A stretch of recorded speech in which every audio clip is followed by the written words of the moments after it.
3 today, 2 tomorrow, and who knows what ends up.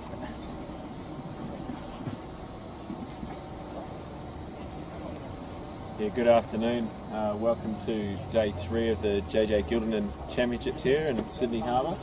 Not much wind today, but the plan is to try and, there's been a little amendment to the sailing instructions, and we're going to try and get 3 races away today. So I'm standing here with Matt from the New Zealand boat, Honda Marine.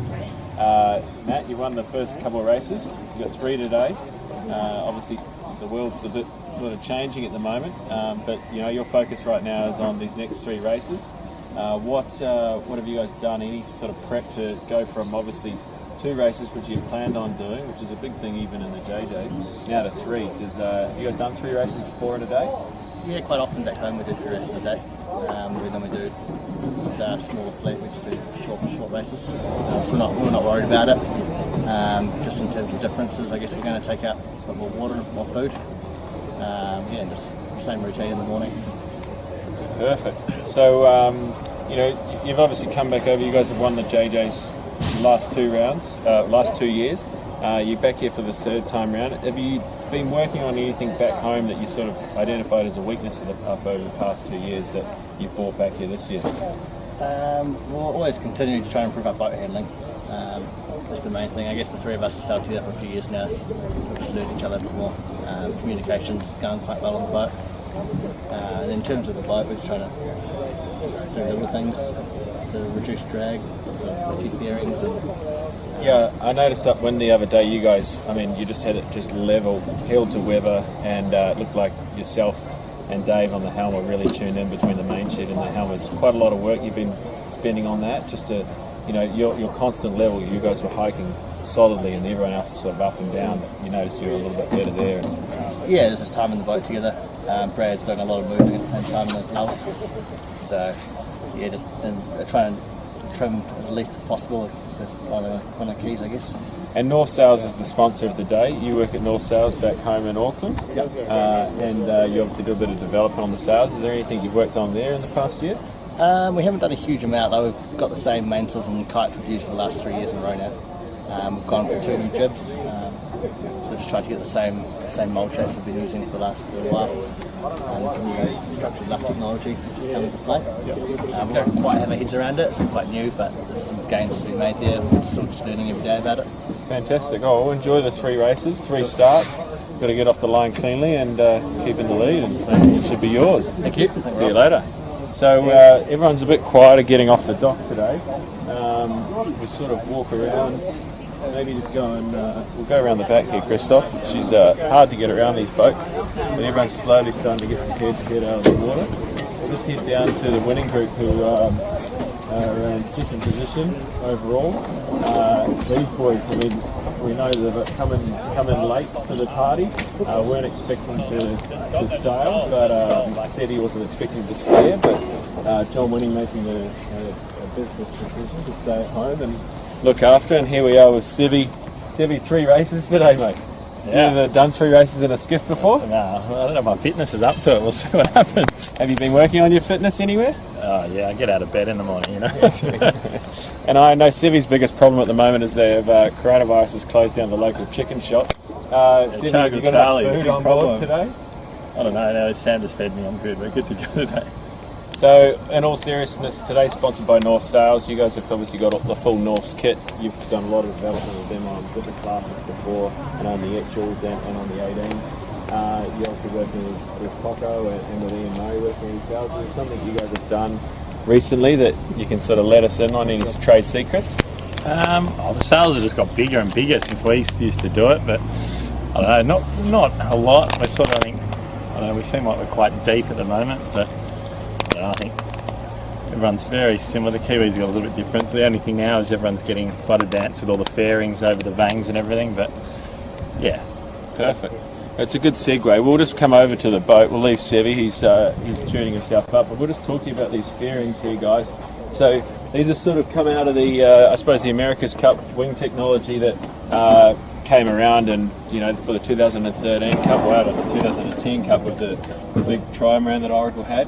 You can see everyone's starting to fair in around the rig. They haven't done this separate yet, so help them out. That's probably going to screw their day up. But you know, they're just trying to get all the drag down. So all these ropes here from the vang, all the ropes around the rig and everything, they're just trying to get that as streamlined as possible and starting to take that to the next level. I know on the foiling moths, they've stepped it up another level this year, and they've got deck sweepers, so really trying to get maximum sail area that they're allowed.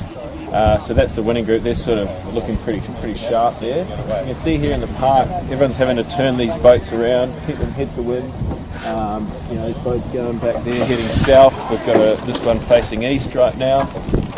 It's a tough old thing. You've got to really start land sailing before you get out there. We'll just try and walk back down and find some other boys.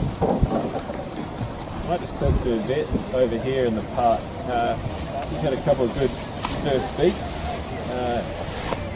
and we'll have a chat with her on those boats. How you going? Good. Now, you've had a couple of cracking first beats and been in the mix. I saw you were beating your boss Sean to the top mark in the first race the other day. Only momentarily. Yeah. You know, but that's all that counts. And you guys are obviously starting to click. You know, it's good to see your progress year on year. Are you pretty happy with how it's been going?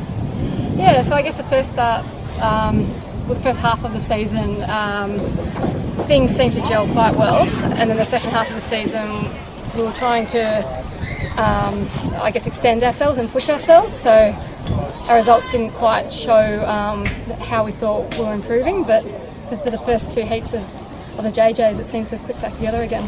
Perfect. And are there any of the boys out there that are giving you a hard time that we need to go and sort out or anything like that? No, not really. Everyone's fairly nice here, so yeah. There's a few port staffers, but that's about it. You can tell me. I'll help you out. No, it's all good. That's the way. All right, and it's great. I mean, Sean's sponsored this boat for a couple of years now. He has. So this is his first season. But he should be continuing on sponsorship next year. Great. Oh, fantastic. Well, good luck today. 3 races. Have you ever done 3 races in 18-foot skiff before? Yeah, over in Regatta last year. Okay. Yeah, so. Great. How did you go that day? Was it all right? Yeah, it was pretty good. I think we had a gear breakage one day, one heat, but other than that, yeah, it was great. Fantastic. All right, well, good luck. Thank you. Get out there, give the boys a little rubber up today, and Will do. we'll just see who else we've got here. Mick Elaine's already gone. Through, see if we can catch Marcus Esty Jones on the URM. Marcus, we'll just have a quick chat. So, we got Marcus Jones here from the URM. Marcus, you said the other day on Sunday that your program was just to stay away from Sevi in the races. You did that quite well on Sunday. It didn't go to plan for you boys. You had someone filling in though. What? I don't know. What's the question? Sunday, you had someone filling in? Was that a bit of a problem of why you guys weren't up in the fleet like you were on the first day? Or? Oh, okay. Yeah, no. He actually fell over the side on the first run, so back of the pack, and that's a bit of a problem. Yeah, that was a problem. But we got back through, I think, to top 10, and then lost 2 boats on the finish, so that was a shame. But you know, that's what it's about: is turning a deep first speed into a top 10, and when you're in front, you know, in the top 5, you just want to hang on to it. And we've seen in the short course racing recently up in Rose Bay, we're going to have 3 of those races today.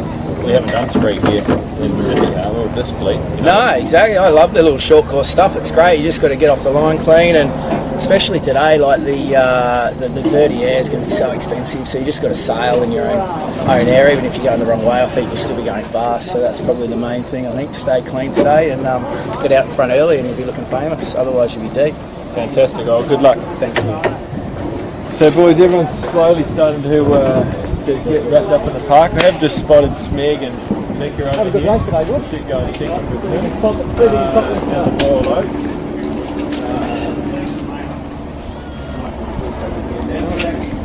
Grab them. Get a quick chat. Yeah. Good timing. We are. So, we're here on the Royal Oak 4 Pines. Look, 3 races.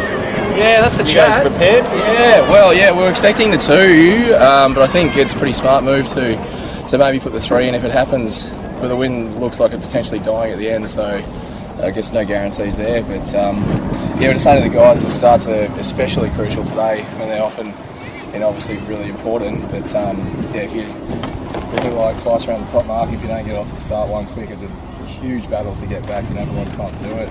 So we're pushing hard on that. Perfect. And you know, you guys have obviously got North Sales with you. They're the sponsor of the day-to-day. This is like a new jib, is it? Yeah, new jib and main this year. Just for the big rig, or? Big rig, yeah. So how's that been going? Really good, actually. They fit on beautifully, and Rocco's outstanding in the help with all that sort of stuff. Answers a lot of phone calls from you, which is great. But no, he's really handy, and the black sails, from what I've seen, perfectly. And your performance, I mean, we've been seeing in the lead-up, you guys are up the front. I was pretty impressed with your lead-up, and then, you know, you had a couple of races at the start of the JS that probably haven't been where I probably expected you to be. What are your thoughts on that? Yeah, look, we got a 5th the other day. We just sort of kept the boat upright, didn't do anything spectacular, and fortunately a couple of boats in front of us fell over, which it was more luck than good work from us potentially. But yeah, the one before that we were up there and we had a windward capsize at the bottom mark, which is yeah. So look, we'll be pushing pretty hard today to get up there, and hopefully we can rumble with the quicker boats. You guys have been pretty flat with the big rig. How are you confident with the big rig? I've seen you with a 2-rig a lot, but not with 1 rig as much. Yeah, look, I think we tend to go better uprange in both rigs. We've worked a little bit on powering these sails up today, so hopefully, yeah, it works with the like you said, the flood of water, and we've got big Charlie up the front, so he's carrying a bit of weight. So he's pretty nimble. It's good weight, but he's nimble, which is handy. So yeah, no, it'll be good. Hopefully, we can get the boat moving pretty quickly today. Great. Well, mate, I'm looking forward to seeing you guys go. I like how you've been progressing. So keep it going. Thanks, mate. See you later. See you out there. All right, guys. We'll head back out to you guys. I think pass it back over. There's not much more to chat about in here. So we've had a little port starboard ourselves, and we'll get out there, see how this breeze, if it sticks in or if it dies, and hopefully we get 3 cracking races away.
Just in case more rules get introduced or the threat appears to be greater. So that's the reason for the change. But Mark, we've got the softest bit of wind we've seen, probably less than 12, no wind more than 12 knots today. Yeah, that's for sure. Welcome everyone, wherever you are around the world. Troubling times indeed, but maybe we can just throw a little bit of brightness, throw a bit of interesting sport today your way.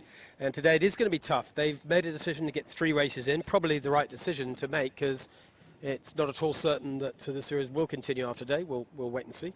But 3 races in a flaky set of conditions is demanding. The one thing we can be sure about that, Bucko, is if there are 3 races, they're going to be short. There's 8, 9 knots of breeze is sort of the forecast, 10, the top of the forecast we've heard. I know you'll give us a more detailed update in a second, but right now, out on Sydney Harbour, you can probably get an idea, if looking out the top of your picture, there's the drone giving you a sense of where we're coming from. That's leaving Double Bay, heading approximately north-northeast. And there's not a lot of wind out there. I mean, it's saleable, but it's looking like the kind of day where you'll be happy if you get 3 people on a wire at any point in time. So we're going to need short races if we're going to get 3 in, and it's going to be a challenging day for all the races, that's for sure. Jimmy, I know from a boat positioning point of view, for your particular department today, getting ourselves into the right positions and almost not kicking up too much wash is just going to add another bit of complexity for you, isn't it? Oh, it is, Mark, but the camera cat's part of the course, same as the spectator ferry, which isn't out here today, obviously for the obvious reasons. But yeah, they're not moving that quick, we're not moving that quick, so we won't kick up too much of a wake. Just we'll try and get right in there and close to them, but not get in their way and not throw up too much wake is the plan. Jimmy, the key question, have you been practicing starting and talking to your, Manly Shift Club mates about how to start? Doro, Oh, mate, I've left Doro alone today. He's Of course. took all the sharp knives away from him the other day, so just left him to his own device. But I know there's plenty of watch parties going on today. People watching this live in pubs and clubs everywhere. So because obviously we don't have a spectator ferry anymore for the remainder of this regatta. Same with the Island Day, the Island Bar, which is traditionally tomorrow. That's had to be cancelled as well. So all eyes are on us, three good-looking roosters to bring the story to. What could possibly go wrong? Yes, well, hopefully there's not too many people watching in pubs and clubs. Maybe you're right, maybe there are. But there's a little bit of social distancing going on. And we're going to get onto the race in a second, but the club's policy is race today, and we'll take a view if we get any different views from the sailors, from the committee, or from New South Wales Sports Directive tomorrow. But for now, as Jimmy said, the spectator ferry for the first time in living memory has got cancelled because of this virus, very understandably, as is the thing we call the Island, which is like a sort of fixed, large, floating bar come nightclub that anchors up near a bottom mark, and then people just go and have a great social time and watch the sailing. That too has got cancelled. And just to add to the sailors' issues, there are, not surprisingly, at least two we can see, probably more, large cruise liners parked up in Sydney Harbour. They are not allowed to dock as part of the restrictions. So there's two docked, Mark, one at Circular Quay and one at up at the other wharf, so that's why these two are at anchor, but this one just out in front of us, it's just got back from Vanuatu, so I'm guessing that might be a permanent fixture for going back to 14 days. Yeah, that's right. So the club is, and for those of you who've got sailors in the fleet who are interested in knowing what's going on, the club have been taking a lot of measures in terms of social distancing, so the sailors aren't all meeting up in the bar, aren't all meeting up to eat their lunches, everything is physically spread out. There's been a whole world of admin. So to the best of our ability, we're keeping everybody apart from each other. So that is the way that the game's getting played here in Sydney Harbour for the Swift Club for now.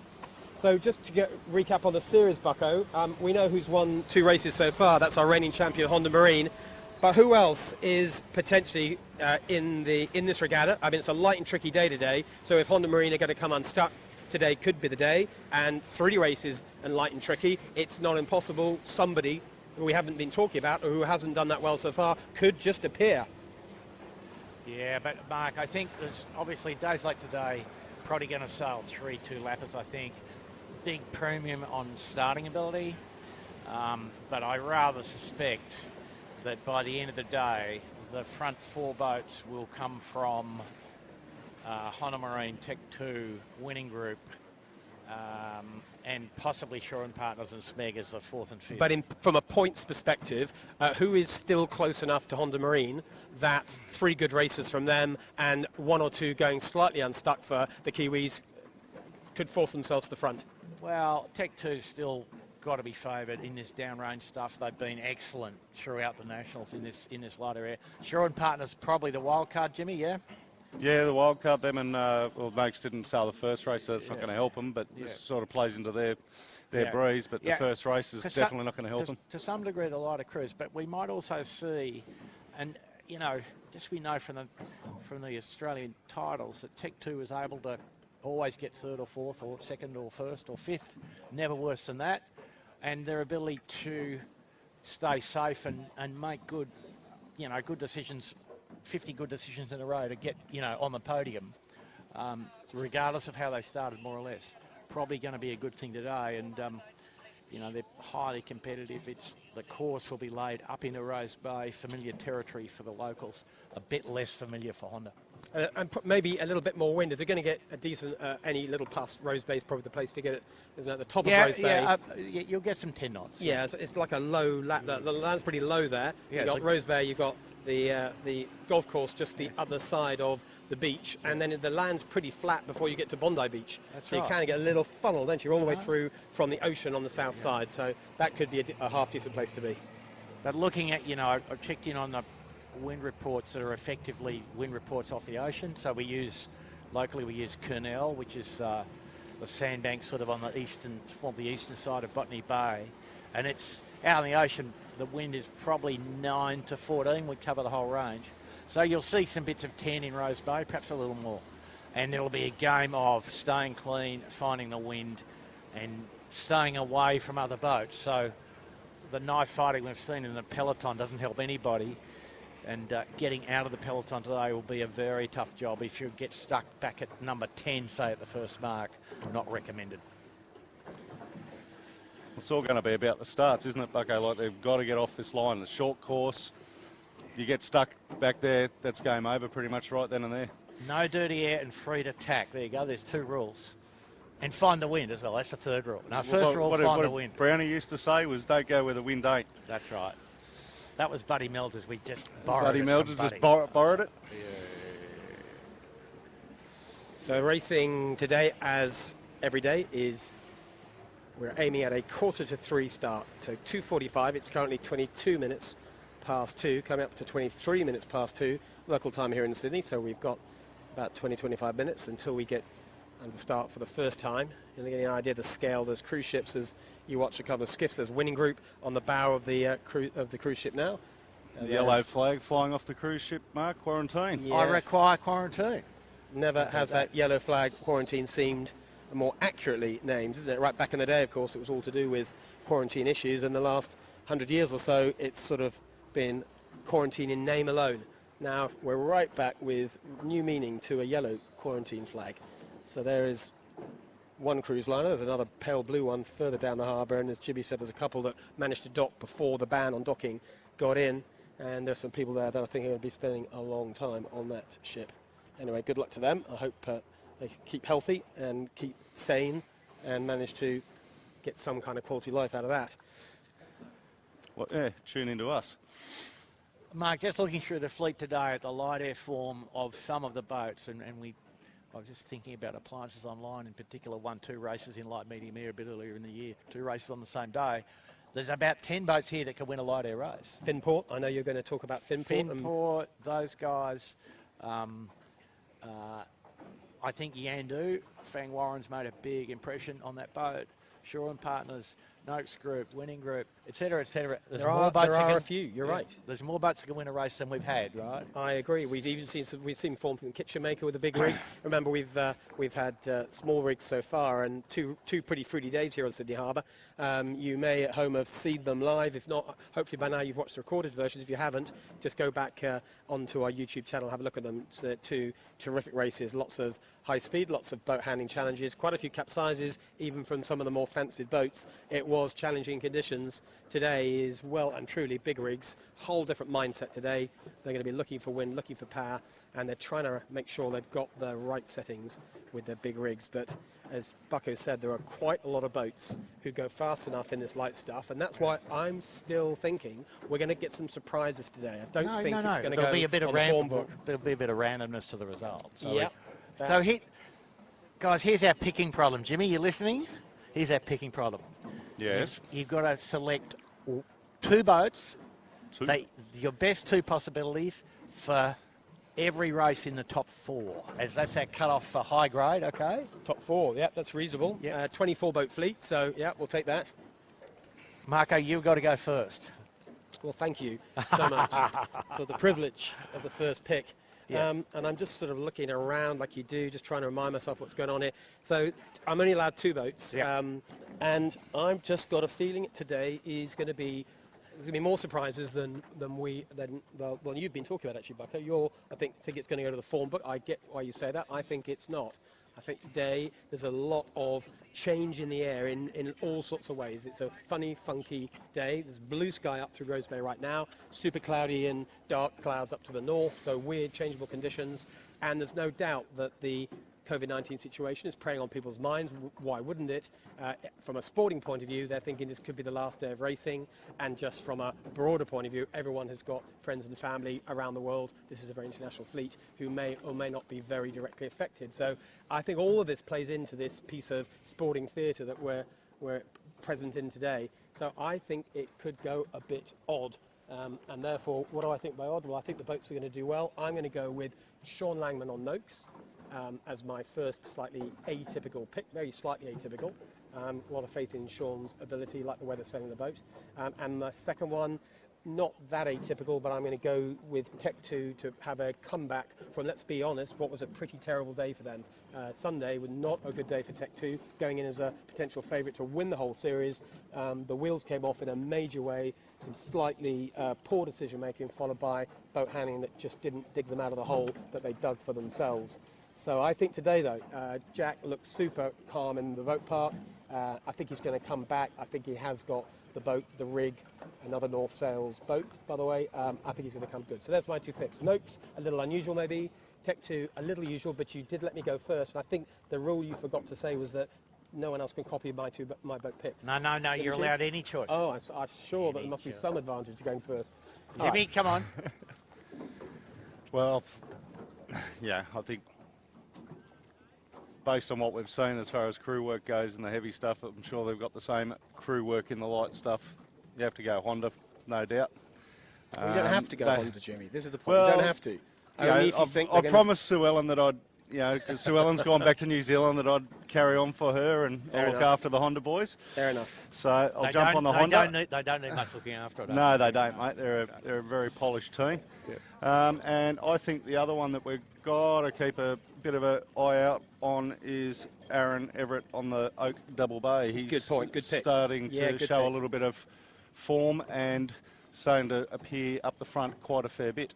Totally agree with you. I think that's a very sound pick. Can't argue against the champions Honda Marine. Have looked nothing other than super slick in the 2 days of racing so far. And I think Bucko, in some ways, last year they were most impressive in the light. So understand your picks. Anyway, Bucko, over to you. You've had the luxury of hearing two wise, sage voices lead you down a certain path. Over to you. Pick up the pieces. Well, look, I'm trying to find the bloke with the deepest jib, Mark. You see, I'm looking in the fleet, going, who's got the deepest jib today? Okay. And I don't know the answer to that, in all honesty. I know who you're going to pick, though. I can predict this. If you... I've got to have a step. I'm going to go with two red boats today, Tech 2 and Shaw and Partners. There you go, Jimmy. Okay. I'm going to put some faith in Doro. He's been terrific at starting, and he's been good downrange big sail. And interesting enough that none of us have picked Finport, who certainly, if you go back in time a week or two ago, I think we all would have probably picked them, but they've had a pretty average, that's probably been pretty kind, regatta so far. But Keegan York and his team always fast with a big rig, and on a two-race day, what was it, back about 6 weeks ago, they won two races, 2 out of 2. Actually, it was on this race course as well, pretty much, wasn't it? But that was a bit uprange, Mark. This is a bit. You're right. This is seriously smooth water, and it's different. It's a different day, and the wind actually might be more stable than we think because it's not hot and it's not raining anymore. The rain has all disappeared up to the north coast. And as you look upwind, which the camera shot showing you Beautiful. now, it's clear. Look at that, all blue sky. That's Bondi Beach, basically straight through that gap. Yeah. A little bit of cloud, but there is breeze. It isn't forecast to get much above 10 knots or 11 at any point in time. So let's what you see there upwind. That's Yvette Heritage just sailing upwind. What you see there is what you're going to get. We'll make another side bet, Mark. Yvette will lead at the Wimble, Mark, one of these races. Well, she has started beautifully, let's be honest. She's been right in the mix at the top mark both times, and on the first race could easily have gone around the first mark in first position. And they're right at the bottom of the crew weight ladder. Yeah, and that's not the worst place to be. She's confident too, isn't she? But we are onto big rigs. We don't want to overemphasise this, but the small and the big rig are completely different, and it's not unusual to have a boat that is very competitive with a rig and just isn't as much with the other one. They're different. Tricky things. to get them right. And today, upwind to some degree, they're in displacement mode sort of thing, a little bit until they're fully three strings, i.e. full riding moment, which is about 7 knots of wind with the big rig powered up. They're a little bit displacey, a bit like a 16-footer, Jimmy. How sorry to say that. Corky wants to have a catch up for a beer with you. So on your way home to Port Stephens, Bucko, you just pop into Belmont and ask for Craig Cork. He'd love to catch up for a beer with you. What does he need to catch up with me for? Oh, he just wants to have a little chat to you. Crew weight issues. But today it is the kind of day, isn't it? If you can get all three out on the wire, and that means you're going to have to be a light crew and or developing a whole world of power, that's going to be a massive advantage. Yeah, so we're all minimum rig tension, big centreboard all the way down, head stay as soft as we can get, a little bit of out-haul off, etc., etc., etc., etc. Here we go. So, Jimmy, they've hoisted the 6/2, 2 laps, windward leeward, 0.7 of a mile. These are rapid fire, Mark. Yeah, these will be over. We did the Super Cup event back in end of December. You might have seen that, where we actually get the helmsmen all have to be current/ex JJ Giltinan champions and or medalists. The rule gets stretched a little bit, but the boats sail with their normal crews, but the helms get brought in, and it's this the kind of course we go with on the Super Cup. Very, very short races. Try and get 3, 4, 5 races in, one after the other. It's reminding me a bit of that, and one thing's for sure, on these very short courses, you get quite a lot of drama on the start line, but you get an awful lot of drama at the corners because the fleet's just not had time to spread out, even in the light stuff. So, Jimmy, one thing's for sure is we're going to get drama at the top and the bottom, and again, it's going to come back to boat handling, a different kind of boat handling skill to what you needed on Saturday, Sunday. Today is that delicate art of skiff steady and light airs, isn't it? Oh, yeah, it's all finesse. Accurate lay lines, staying out of dirty air, etc. It's actually harder to sail skiffs in lighter air than what it is in heavier air. So because you're moving in and out and easing and everything, and there's a lot more goes on there than what goes on a heavier day where you can lay back in your harness and you know what you're going to be expecting with this. You know, they're running in, crouching. I spoke to Petey Harris earlier on and I said, "Oh, your sort of day," and he just shook his head. He goes, "Why don't they make it 5 races? I love it."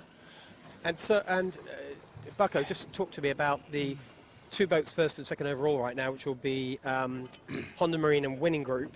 Those 2 boats, just give me a point of comparison. How do you feel those 2 boats are going to go in today's conditions? Who's going to end up on top between those 2 and why? Well, I think it'll be very close, and because their rig setups are pretty similar, Winning Group's slightly deeper setup overall, but slightly more crew weight. Honda Marine, and I was thinking, and I did a little bit of maths about the VMG run in a bit of wind on Sunday in the second race. Honda Marine was about something like 3 to 4% faster downwind, which is a lot. Now it might not count for much today, and it is different with big rig, but they've clearly, got some better technique or less drag from somewhere for the windy stuff. But these runs are so short that it's about staying clean, 0.7 of a mile, 2 jibes. If you do 4 jibes, you're probably going to not make up any places. Yeah, so it's you want to be a jibe-free, jibe minimum kind of strategics. Yeah. But just back to what we're talking about. Winning Group versus Honda, how do you see a comparison between them? I'm just talking in setup, I'm talking straight line speed, I'm talking boat handling, tactical, I smarts in Rose Bay. You've got 3 or 4 key buckets. As you work your way through them, who do you give the points to?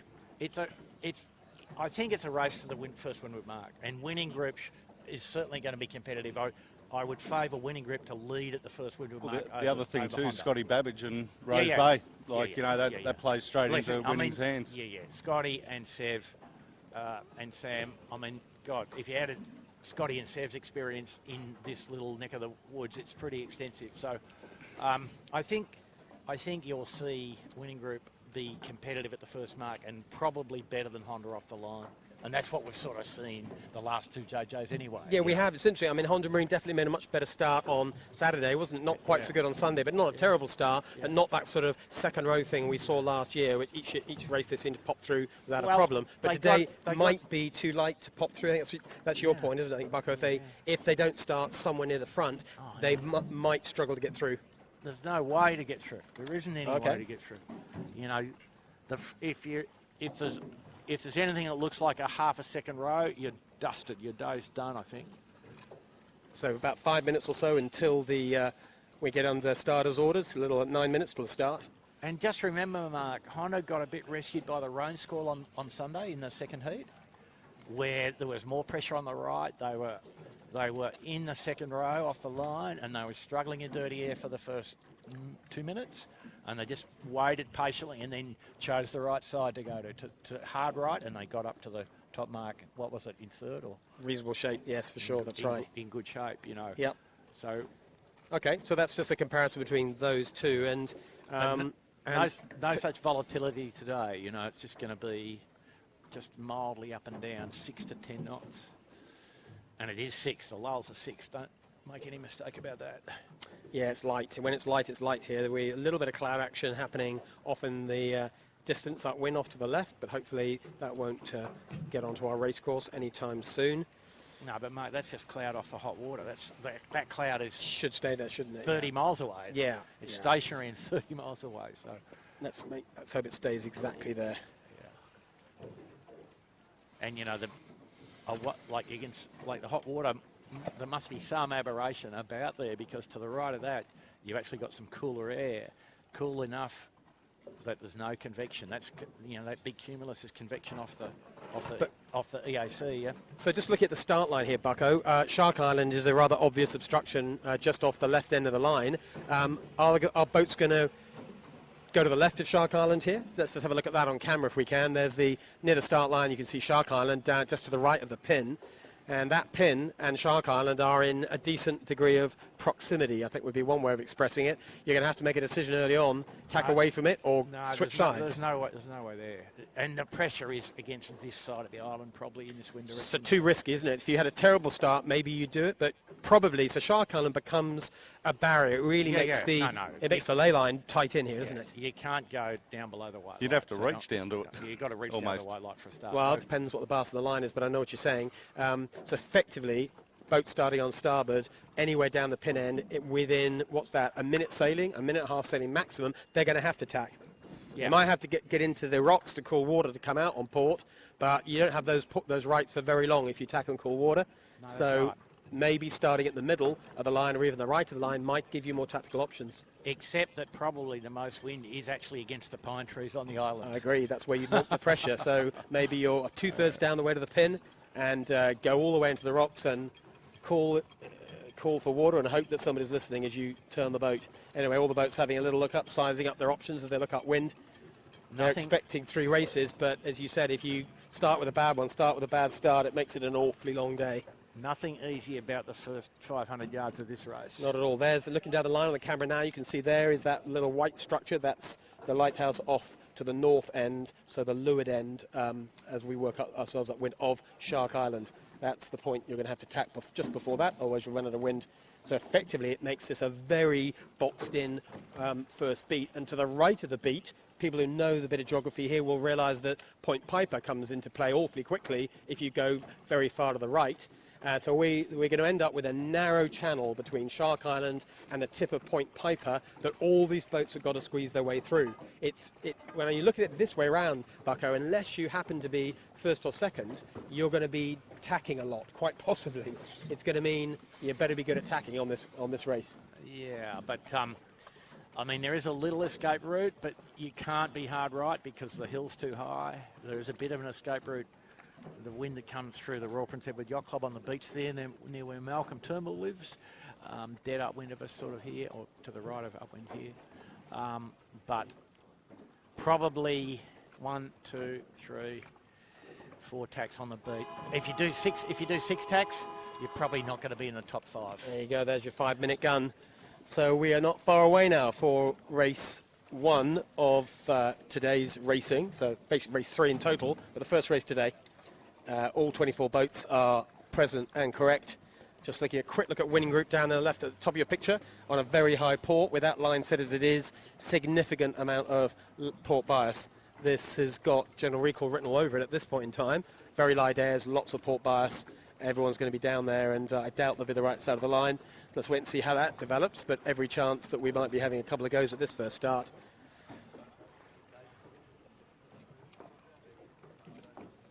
Both are all. Thanks, David. So, Bucko, as well as us three predicting who's going to win, of course what happens on the YouTube channel and Facebook is our audience have a go at picking it as well. And I think you've got a bit of an insight, haven't you, to who's been picking Tech 2? Well, hot mail from David Witt in Hong Kong. G'day, David. Great to hear you listening. And he's a supporter of Jack McCartney. Jack, sails on the big boat with him.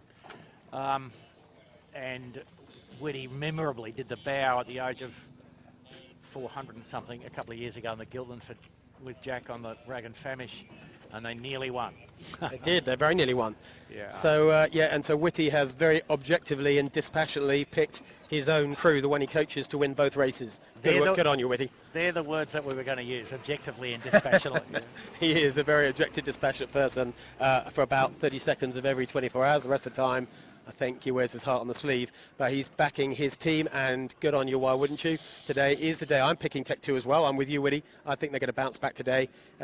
Saturday was a pretty good performance for them. Very strong looking all round. Sunday, not so much. But today, I think they've got the all-round package. Well, we're going to find out quite soon. We're in 3 minutes now till the start. And it's looking still light. It's still looking very left bias indeed.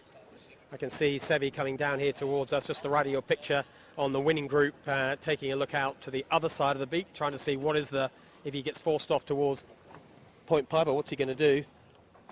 AP's going up. I'm just hearing on the radio. Okay, thanks for that, Jimmy. Moving the mark. Is that the port bias or just a lack of breeze? What's your guess? Port bias.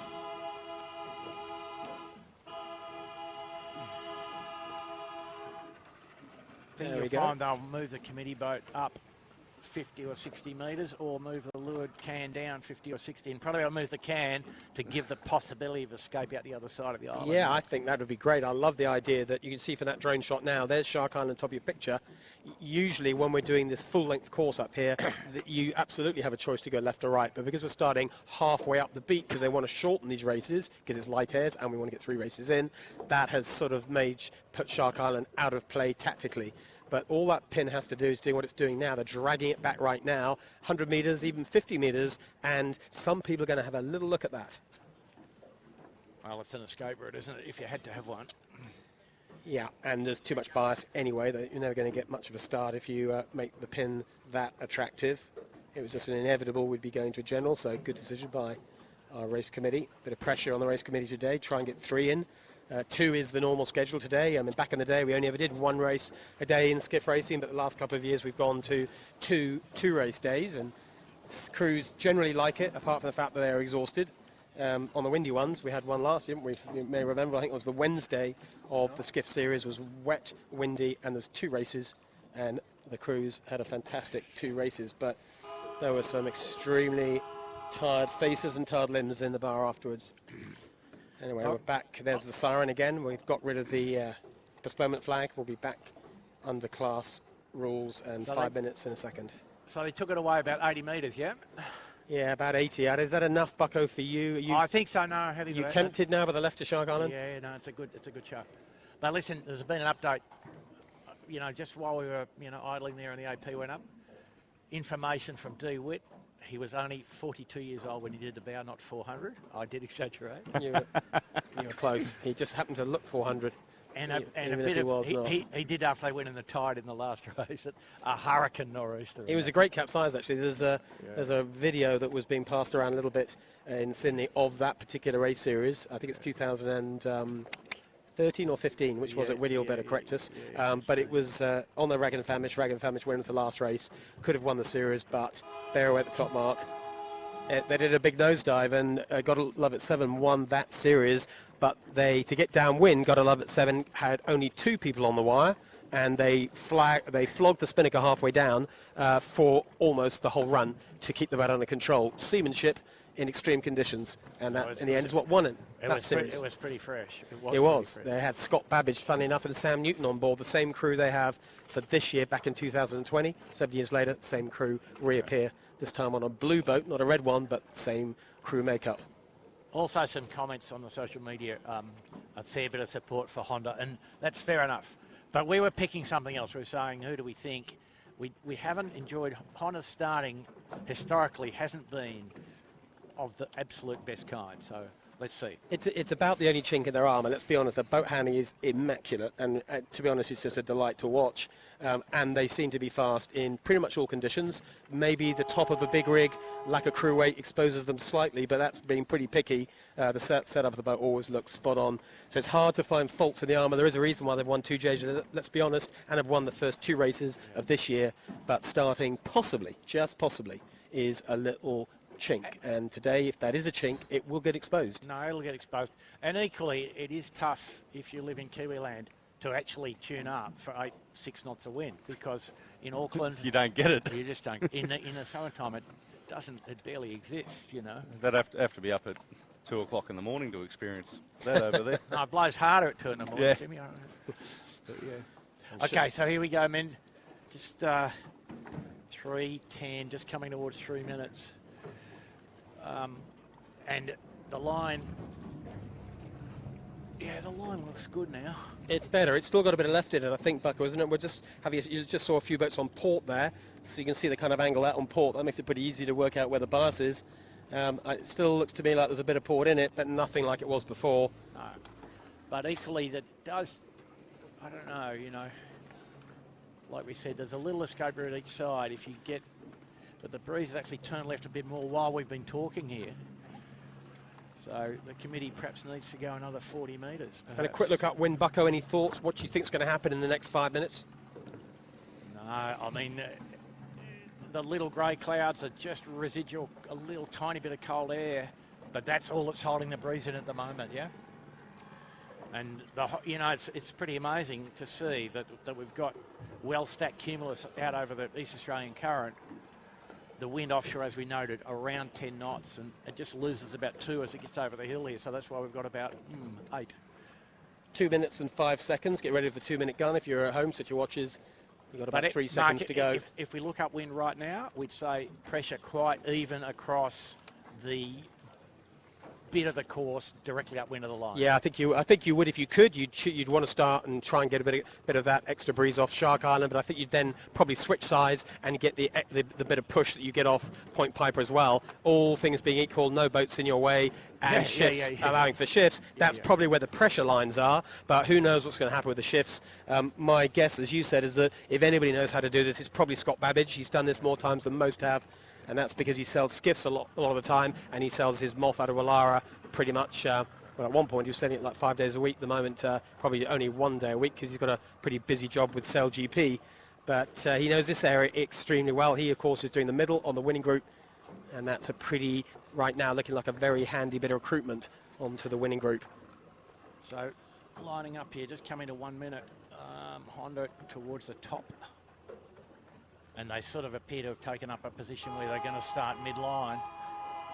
You can see a couple of boats hard down the pin. There's Tech 2 right down the pin, and there's Bird and Bear. You can just see them at the bottom of your screen. That's the drone shot. They were so far off the left you couldn't even see them before. There's Tech 2, and there's another boat about to appear. There you see, there it is, Bird and Bear. They're obviously looking for the pin end start. They'll sail towards the group tack, and they'll own that left if they time it well. Down this end, there's an awful lot of people. Winning group are hard right. They're actually behind us. You can't see them on screen. They're the wrong side of the ley line for the committee boat. They'll be waiting for a little gap to appear. Royal Oak, very fast boat, just to lure to them. That's not the boat probably Sebi Java wanted to see ahead and to lure to him. They won't make his life easy at all. And we've got Kitchen Maker, Seatech and Vintech up at this end. In the middle of the line, looks like Finport and Smeg, Shaw and Partners. Can't see Honda Marine at the moment. We'll tell you when we can. Down the bottom end of the line, it's still looking like Tech 2 and Bird and Bear. Honda Marine, 4, middle right, by the way, just to bring up to date. Here goes the start. 2, Looks like a clean start. 1.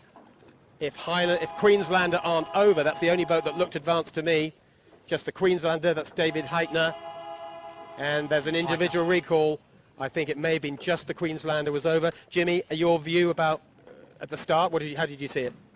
Oh, definitely Queenslander. I believe only it was one? over. I'm with you. I'm with you as well. Look, winning group at this end, jammed in pretty hard, hoping to get a way out, and luckily for them, Maersk Line has tacked away. So winning group will get to bail out. Queenslander, by the way, just going back right now. Now the race committee are calling 3 boats over early. Smeg and Noakes Blue are the other 2 that the race committee's called. Okay, thanks for that, Jimmy. Noakes Blue are carrying on, not going back. Neither is Smeg by the looks of it. Down the pin end of the line, I've got John Winning Yandu looking pretty tasty right down there. Tech 2 hard left with Bird and Bear. They're just not getting the breeze this side of Shark Island. All the boats in more middle left seem to be, you can probably just see it on your screen there, the boats who look like they're in the middle, they're getting a bit more pressure, a bit more of a lift as they come into Shark Island, and the best of those boats, well, Honda Marine in excellent shape, Shaw and Partners in excellent shape, Smeg in excellent shape. And the other guys that might be fast here today also, Birkenhead Point, pretty light crew, pretty nice looking rig. It's early days here off the Shark Island. It's looking like Smeg, Finn, Port, Honda Marine all looking pretty good, and Tech 2 and Bird and Bear are going hard left the other side of Shark Island. That's a big risk manoeuvre, risk play by Tech 2 out to the hard right. Well, Winning Group, you saw, didn't have a great start at all, but they seem to be committed for the committee boat. They got the committee boat, albeit down speed and boxed in. They tacked away early. They've tacked back onto starboard. Now looking pretty good coming out of the right-hand side. They're currently leading the right-hand group. You can see them there at the top of your screen. It's a very hectic beat here because if you do tack before Shark Island, you're only going upwind for like, 2 or 3 minutes since the start. And out hard left of us, I can see Bird and Bear and Tech 2 are the only two boats who've decided to go the other side, the northeastern side of Shark Island. That's a radical manoeuvre from those two. That's a 0 to 0 manoeuvre. We'll have to wait and see. There you can see them on screen. Just those two lonely boats about to disappear from our camera behind Shark Island. They'll go blind on us for about 2 or 3 minutes into full stealth mode. When they come back the other side of Shark Island, they're either going to be 1 and 2 or probably 21 and 22. Give us a couple of minutes and you're going to see as clearly as we do whether that was a smart move or super high risk. So CTEC leads actually just from Smeg and Shaw and Partners, I think, in that order, with Honda Marine fourth, coming up to a cross between Honda and Winning Group's going to put Honda Marine about, or Honda Marine's going to have to duck. And just Jimmy, remind us who are the OCS boats? Sorry. Who else is over the line? Smeg. Smeg and Noakes Blue were the two that got called that they were talking about, as well as Queenslander, and Queenslander went back and undid their OCS, so they're back in the race. Oh, and these guys all electing to go hard left here. A little bit more wind in the middle of the funnel here. Winning Group's going to lead at the top mark. There you go. That's an early call for you. Heard it from Bucko. Yeah, I know what you're saying. They've got clear air. Yeah. They know which way they're going. We were talking up their tactical credentials earlier on, and there's a reason for it. They're looking in good shape. The boats that went hard left at this point, we can't even see them. It's not looking great for them. And these guys are on enough of a right-hander that it's hard to see how you could come out of the left with any kind of position that you'd want. So right now, as you look on camera, Winning Group, we think, are marginally our leader on the water. Not much between them. Shaw and Partners, Smeg and CTEC on the left-hand side. And out to the right-hand side, probably Finport, Honda Marine and Royal Oak are the best of the right-handers. So Winning Group just rolling over, going back to the compression against the point here. Nice three-string weather. Their setup looks great, though. Very deep. Good headstay sag. They've got 60, 70 mil headstay sag. Perfect. As we just come across, we'll just pick up. There we go. Here's the left-hand group. And I'll make another gutsy prediction, Mark. They'll attack extremely on Honda's snout here. Oh yeah, that's for sure. Here we go. We got Winning Group tacking across on port. They won't get to Honda, so Honda won't get to them. So Winning Group have got a very easy boat positioning coming up now. They can just go right on their bow, which is what they'll probably choose to do, and lead them back across the other way.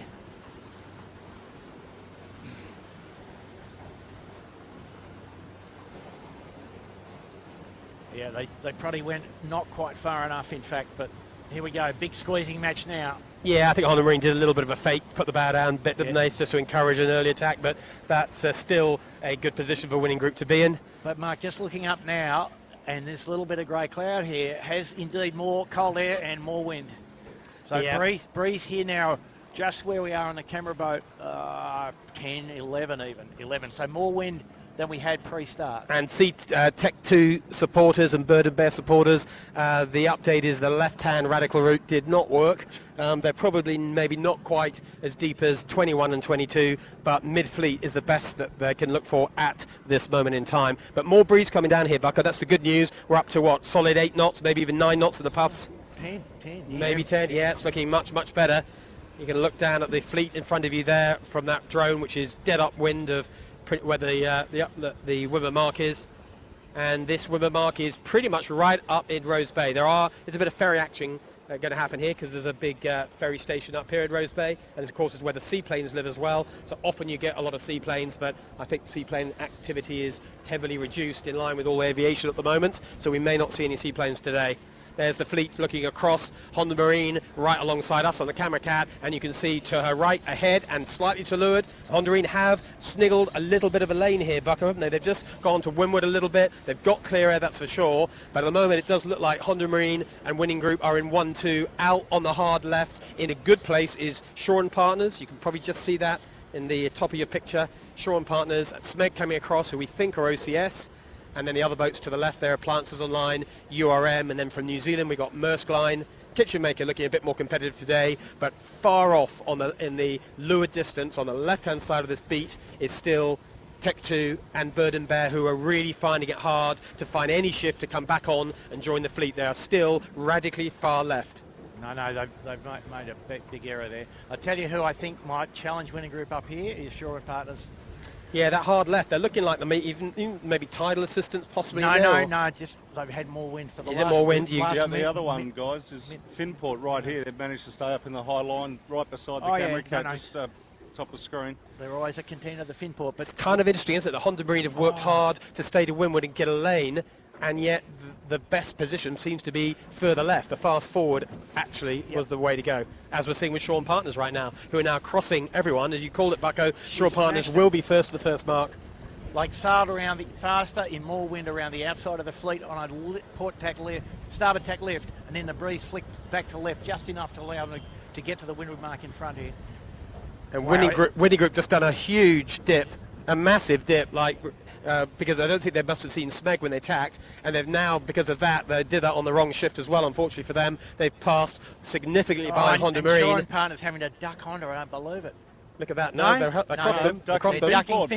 Finport In the end. With this shift, it's Finport. Wow, Finport, the right-handed mean they all overlay, and in the end, Shaw and Partners tacking in exactly the right spot, making sure they didn't sail a great circle course. It wasn't so much right-hand mark, it's just more wind. Is it just pressure, was it? Just gave them, just freed up. We never thought these boats were going to lay in one. For a second did we think Honda or Finport would lay, but they did. There's Honda Marine in the end, did a little tack. Round they go. Watch out for Planters Online, lads. Look at the bear away there. You're right, Honda Marine, no rights there, doing the correct thing, keeping out the way. So in the end, Winning Group do get round. They're in proximity with Honda Marine, but they're a bit behind, whereas before they were a bit ahead. Honda nearly in the tide. Or was that just a roll hoist? Like a rolling jibe, who knows? Yeah.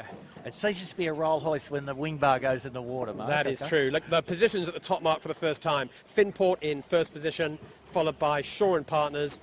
Then it was Honda Marine, Sea-Tech, Winning Group, URM, Smeg, Planters Online. Now it's Maersk Line. There's Royal Oak, who are looking awfully good at the beginning, but slightly fell off the planet in the middle of that beat. And then Kitchen Maker. We've got Noakes Blue coming in here, and Noakes Red trying to find a way to sniggle their way around this mark. We think Noakes Blue is an OCS, by the way. And then Rag and Famish, John Winning, we're expecting more from him. He's yet to get to this mark, and directly behind him, it's Lumix, Ilve, Birkenhead Point Marina, Dalzotto, and I think that is Queenslander, who of course did go back, they're OCS. That is your full list of runners and riders. Remember, there's only 2 laps in this race. They're going to get down to the bottom, 1 more lap, and it's a finish. It'll be over in no time at all. We're just going to see all the boats here for the first time. It's nice to get a chance to look at some of the fleet that we don't always talk about. Some of the boats that are realistically not contending for a podium, but still doing some great racing. There's Ilve, Dalzotto, and Birkenhead Point Marina up here, and then just a couple more boats to go before we will try and find a way to get ourselves downwind as soon as we can, let you know what's going on at the front of the fleet. And Tech 2 has had the worst possible outcome here. They are, in fact, counting from the back without needing to use more than 4 fingers. Yeah, we said 21-22. Hopefully I wasn't being serious when I said that, but I'm afraid I was right. They are in 21 or 22. That's remember they're carrying a pretty poor discard, well, poor by winning championship winning stand. I think they're carrying a 9th, I think it is at the moment. Or is it a 7th? Anyway, it's well outside of a top 3. And so this race is probably going to be the nail in the coffin for Tech 2, unfortunately, but let's wait and see. Anyway, as we hack downwind, it's all port jibe. The breeze has shifted, as we saw at the top mark, went a bit right, bit of extra pressure. It was pretty much all about starboard on the way up there. It's all about port on the way down here. It's going to be hard to find overtaking lanes, or substantial ones anyway. Nice kind of situation to be able to defend the lead, but pretty hard to attack and make any significant moves. Yeah, no. And so the order now, right now, Finport leads from Shaw and Partners and Winning Group, Honda fourth and C-Tech 5th. But C-Tech looking pretty unconvincing downwind.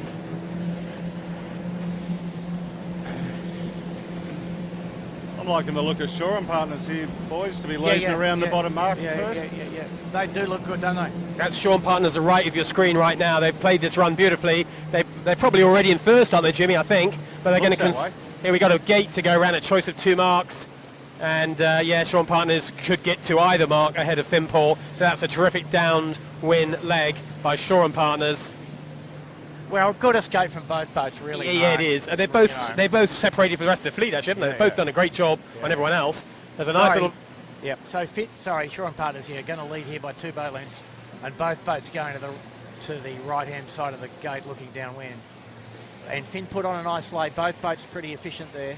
Well, I know the guys on Shaw and Partners went back with that Spinnaker and had a bit of a look at it after we made comment of it the other week, Bucko. So that's all been rectified. All good. And Finport showing for the first time properly in this race series. We know they are a pretty sordid 18-foot skiff, but they've just had a few wobbles the last few weeks and the last couple of days, but looking pretty competitive today. I mean, they were the definitive simple beat. Started, they got a good high slow mode, 2 tacks on the beat. Okay.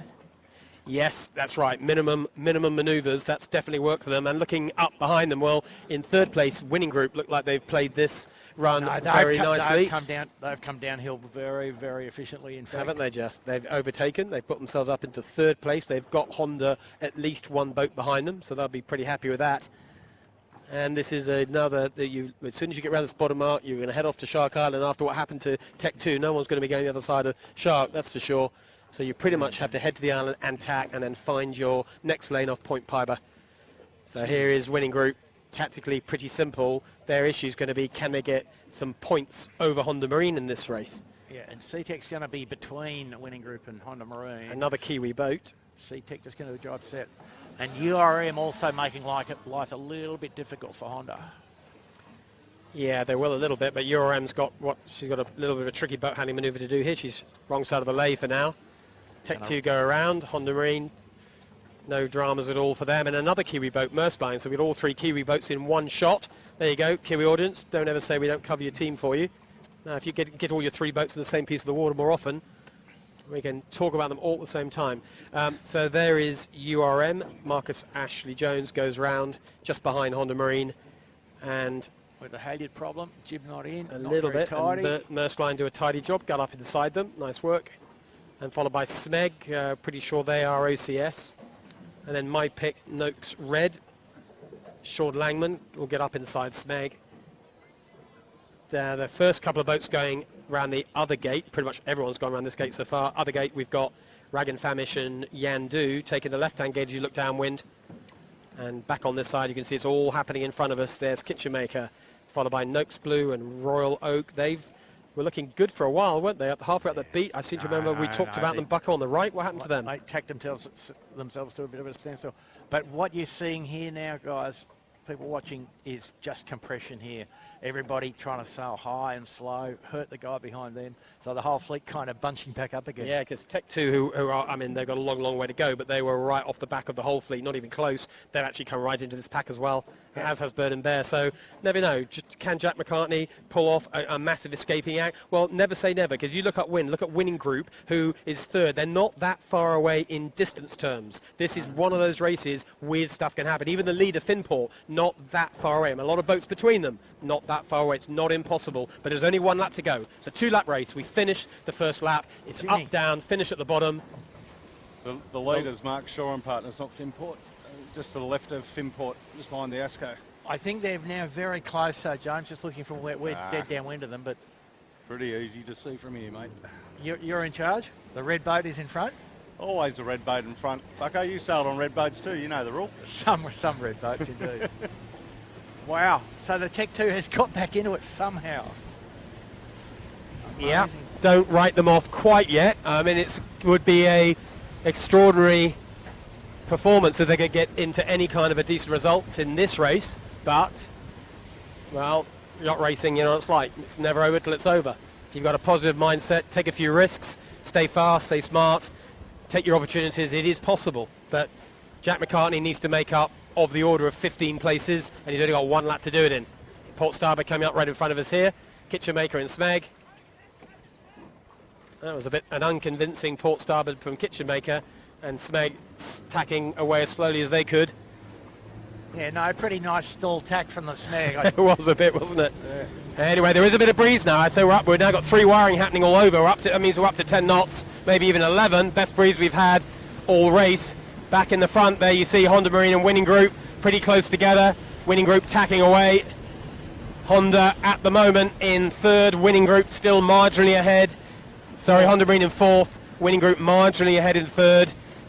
But the front 4 boats, there's very little between them. Out to the right, you can see SeaTech just to the right of your picture. They're going right the way into Point Piper, in amongst some of the most expensive real estate in Sydney. Have a close look at Mr. Turnbull's living room from where he is. And I think even Neville Crichton, another long-time yachting supporter, famous yachtsman in Australia, although originally from New Zealand, he lives in there as well. So maybe they'll all be looking out their windows. Maybe they're watching it on YouTube at the same time. SeaTech right in amongst Point Piper. Might not be a bad plan, but as they come across here, it's Port Starboard with Winning Group. Not a lot in this. What's going to happen? I think SeaTech are going to let them go, aren't they? They're okay. No, they were never going to. Was that little duck maybe? Yeah, I think Alex just happy to let Winning cross him and not tack on him. And Winning Group this time coming right into Point Piper. And at Point Piper here, as we sort of have discussed, just a little vein of pressure here. And, you know, from only just crossing Honda before, Winning Group's now well in front again. And look how close they're going to go. Sevi's going to push this all the way into the bricks. This is where the extra breeze is. Here's all the real estate right in front of you. There you go. That's what you want to do. Push it all the way. Execute a really nice tack. Wasn't a bad one. Not quite a 10 out of 10, but that'll do for now. Okay. And they want to own the right-hand side here, Bugger, don't they? Yeah, they do. And now Honda's going to duck here. So little between these boats. Look at this. Honda winning. There's nothing between them. No, he's not going to duck. He's going to tack on his lee bow. Sevi would be happy with that. Yeah, that makes his life simple, doesn't it? Yep. Easy to exercise control from there. Yep. So he now knows he'll be able to get to the top mark third, unless something weird happens. Yeah, I suppose at this stage there's not a lot of points between Honda Marine and Winning Group, and if you can just even take a net 1 gain from Winning Group's point of view, that's job done in the first race, isn't it? Net 2 would be nice, but you'd probably take net 1. He's struggling. Honda Marine's got plenty of speed. Don't worry about that. Yeah, the breeze clicking left a little bit on the boats you're watching now. You've got SeaTech, forward and to leeward. Middle boat is Honda Marine. Then it's Winning Group, and the breeze is just slightly clicking left. And remember, last time up this first beat, the best of the pressure was in the left, and that's where Shaw and Partners made her big gain. Shaw and Partners still leads. Second on the water. There's Finport just off the left of your shot there. Jimmy, I think Shaw and Partners pretty fast in this downrange stuff, yeah? A little bit faster through the water than Finport. That's what we would have expected from... I know the boys yeah. definitely went out training in a lot of light air breeze. Yeah, they've been working on it, yeah. And they're going to lay here, guys. Amazing. Yeah, it's all come good at the top, isn't it? That little bit of extra pressure gives them enough to lift up. Got main sheet outside, so that's a bit strange, but Finport will be comfortably second, so that's going to be the first 2. That could help Winning Group, who of course right side of the 2 boats ahead and to leeward of her. Yeah. If this righty comes in, or this extra pressure comes in, it's not much of a right shift, it's mostly pressure. If that happens, that's going to be good news for Winning Group. But at the top mark for the second and the last time, just a 2-lap race, remember, comfortably laying, in fact, two-star reaching. Big header at the mark, though. Yeah, well, yeah, they are, but look at the angle, look at the jib. It's a proper puff. reach. A puff. Wow. Puff. They're going to have to be careful on it's going to be a barroway set. Watch out for Finport. They might jibe around the back of this. Yeah, I think if you can just find... You'd have to, wouldn't you, if you're reaching in? Well, Law averages says jibe. He's gone barroway set in the end. No, he's gone barroway, but that's okay. Doro's nearly over. Yeah, no. Oh, goodness. James Doran having just a little slip. He saw Sevi doing that the other day and just thinks he wants to get on the highlights video himself, I think. So that was Shaw and Partners. They go round in first position. Look at the gap they've got over Finport. That's a super comfy gap on a day like today. very comfortable, those two guys. And what's going to happen now? C-Tech are coming out of the left. That's Alex Valix from New Zealand. He's looking very comfortable in second. If he can just get across Winning Group, can he? Winning Group's in front of him. It's a duck, though. It's not a duck Winning Group can defend. That's the point. It's a fast duck by C-Tech. No, Winning Group will tack straight there. That was a great tap by Winning Group. Look at that, Sam Newton. How fast did he get across the boat then? That was a beautiful tap by Winning Group. Still going to be hard to defend. A lot bigger wings, isn't he? C-Tech. Can C-Tech get the tack in? I know Sevi Jarvan's trying to tell him not to tack, but I reckon he could tack there. But anyway, we'll see how this plays out. He's on a lane now. Sevi controlling everybody. Whenever he likes. Yeah, but Honda get the tack in. That's probably just what Winning Group didn't want. They almost wanted C-Tech to go first there. But I think what you'll find here, Honda will do a jibe set. Yeah, but I think Sevi slightly, shot himself with the foot there. He should have just let C-Tech tack and try and keep Honda back. But anyway, it's played out how it's played out. In the end, C-Tech do get round ahead of Honda Marine. That's how close the battle is. Those three boats, that's going to go all the way to the finish, just to run down to the bottom. And we know who's first. We know Finport second. URM and Winning Group again. Third, fourth, fifth. Not much between them. So I think that's going to be the order, Mark, because the bias is on the port jibe here significantly. Honda been held out here by by having to hold their course through some port tack boats. It's what happened last time, is the boats that got the jibe in earlier on did best. Winning Group have done that. This could play out well for Winning Group. This could be a little expensive for Honda Marine.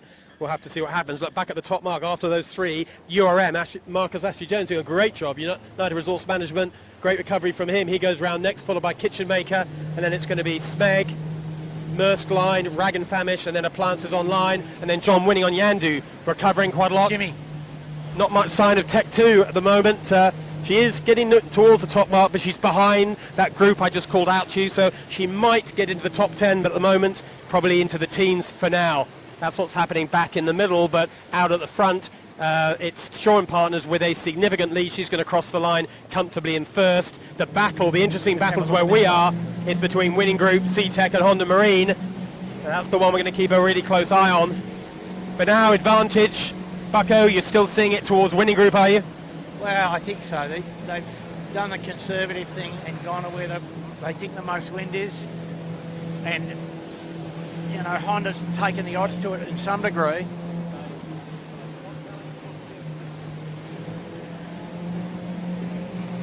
But first and second, Jimmy, we put the glasses down really, can't we?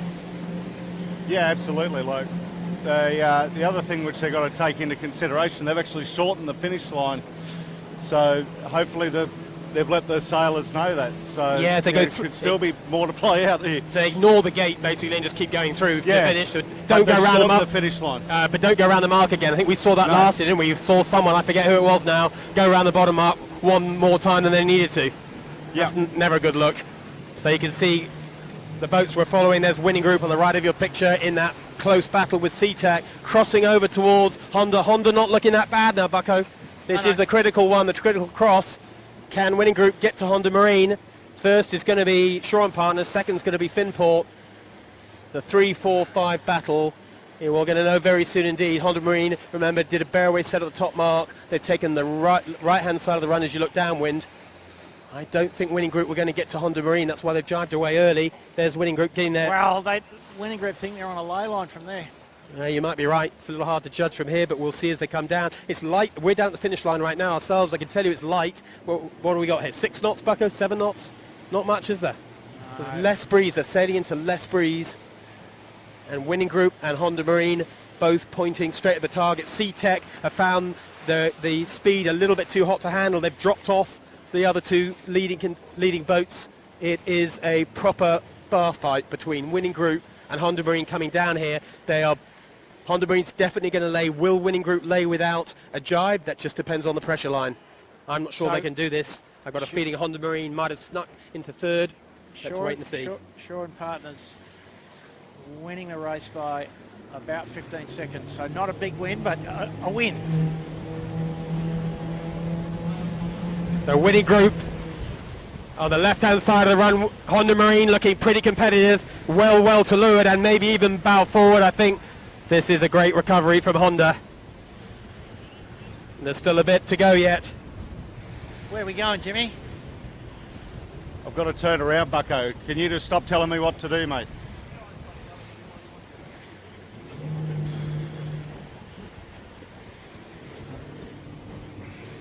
Honda's got them easily. So that was pretty brave stuff from Honda Marine there to sail to the port tack lay line. Amazing. Yes, in the end it's a bit counterintuitive, but what Honda Marine ended up doing worked out beautifully. But, you know, as we know all too often, Bucko, if you're going fast, almost everything you do seems to work well. And in the end, tactically, it maybe didn't make that much difference, but Honda Marine are quick, that's for sure.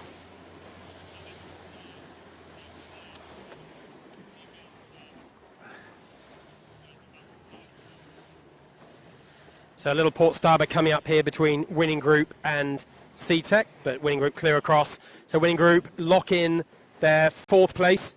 In the end, they were hoping for a net 1 gain over Honda Marine. In the end, it's a net 1 loss in overall points. SeaTech Marine, great performance by Alex. We haven't seen him really at the front of the fleet all series, but today in the lighter stuff, doing a great job in this race. So our winner with Shaw and Partners will be crossing over to them in a second and have a quick chat, hopefully, with James Doran, with our on-the-water interviewer. Second was Finport in 3rd place. It was our series leader, Honda Marine, closely followed by Winning Group, then SeaTech. Next across the line, here comes URM. Better day for Marcus Ashley-Jones, right up in the single figures. He'll be pleased with that. Then it's Smeg, unconfirmed, but almost certainly an OCS. Closely followed by Rag, and then looking upwind, looks like Caesar Stone are coming our way. John Winnings Yandu's coming this way. I can see Tech 2, but Tech 2 are going to be outside of single figures. And it's going to be a long way back for Tech 2 into the series overall.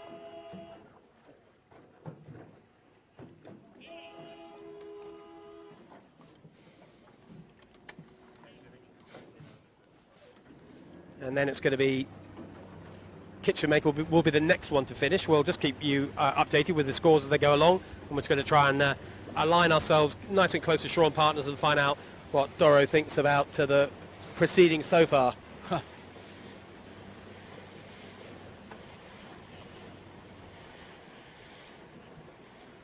So Troy, I feel it looks like you're hooked up with the man of the moment. That's Big James Doran. He looked pretty tidy today. Maybe you can have a quick chat with him. James, maybe we'll just talk to Harry here. Nice work. Anyway. 3-race day. You happy with that? Obviously, I heard that you boys cheering over the line. You high fives? Yeah, pretty enough. This is the 3rd couple that Dos and I have done together. This is the first race we've won. We've got Honey from in front that we've ended up getting tipped to the line for, or something along those lines, which is really sort of race 1 of this kid. So it's time to get one out of the belt. I'm not off the back. Great stuff. Tim, you're on the bow today, mate. Yeah. Big job in the 3 races. A few more drops, big rig. Makes it a bit harder. You gonna hold up all right, mate? You look pretty fit. Oh yeah, I'll be fine. These boys kind of, they do a lot of work as well. So it's my first race I've won with these boys. I was actually on board when we won the last race, so good to finally get the win for the medals. You can see a bit of elation here from these guys. They're pretty happy with their results. So 2 more races to go, boys. Let's keep it up the front. And you see here, there's a lot of boats in this fleet. Obviously, you're going to find the order pretty quickly. There's a few boats falling back. Speed just close OCS in that last one. So you can see yourselves coming back up the order. So you get a good day today. So yeah, fingers crossed. Obviously, a big thanks to Shaw and Partners Financial Services and by Kobe for getting us across the line. It's all about that today. Good stuff. Well done. Have a good one. Thanks a lot. Back to you, boys.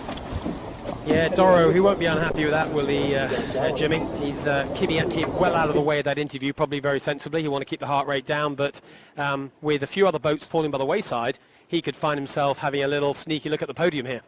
Yeah, absolutely. Like he's definitely going to climb the leaderboard with that bullet, which always helps. And I'm just trying to think what his other scorecards were, Mark. Can you remember? So, yeah, they've had a mixture, that's for sure. And just got the Tech 2 in the background. Yeah, Tech 2 crossing the line, we think, in about 14th or 15th, because I can count about 10 or so behind them. It's very hard to actually count them from where they are now, but I'm pretty sure Tech 2 actually then getting rolled by a bunch of boats just at the 11th hour down that end. When it goes wrong in a big way, doesn't it, for Tech 2? I think in the end all the boats down the committee boat, look at that gaggle of boats, they all got in front of Tech 2, so maybe that 14th became a 16th or 17th in the end. But it's gone light, Bucko, isn't it? Let's lock ourselves into race 2 as soon as we can, because in theory we've got 3 races today. Well, looking upwind, it's definitely lighter than the first race. Yeah, typically what happens, Mark, in this sort of synoptic situation and temperatures, as the sun comes out, it lightens and rotates to the left, you know.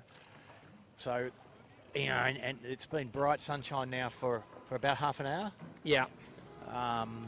It's getting hotter, isn't it? So sure, the air temperature is definitely warmer. We've had those little puffs. We had, what, 10 knots, 11 knots even maybe at one point. A nice race. It's a pretty fair race, wasn't it? Didn't feel random. It felt like, again, as usual, the fast boats get to the front. It was really just Tech 2's decision to go hard left. And just give our viewers a little insight. What was going on in their minds there? I don't know, mate. Seriously. You can't do that, you know, and they've paid full price. You know, and it's difficult. And the thing that stands out is I didn't see anybody do any research on that side of the island before the start, because they only dragged the pin down, you know, with about 5 minutes to go, and nobody sailed a beat as if they were beating up the other side. So there was a known amount of wind on this side of the island, and the best wind we thought, and on the other side, an unknown amount of wind. And so they took a risk there, which they, you know, with the retrospectoscope going at full speed, will regret. Turn your camera on, Christoph.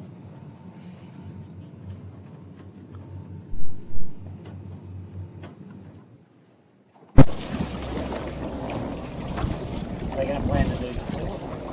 Yeah. Hey boys, I'm just here with Keegan York, Finport Finance, and he's just had his first race with the JJ Giltinan, so they've kept the mast upright. Keegs, you're pretty happy with that one. You got a second place, nice work. It certainly helps, doesn't it? Get quick start, swing first forward, jump away, and it's so much easier. You felt like you had some speed in that one. Obviously, you know, it was tight. You guys sort of on that first downwind, the first two boats really stretched away from the others. I think it was more. I think we're just lucky if the pups are still around, but I don't think no speed. The pups get down the last. And obviously, you haven't had the best two races leading into the third one, but you know, with the big fleet today, 3 races, you know, you could really come back up the order. Oh, if we can get 3 pieces,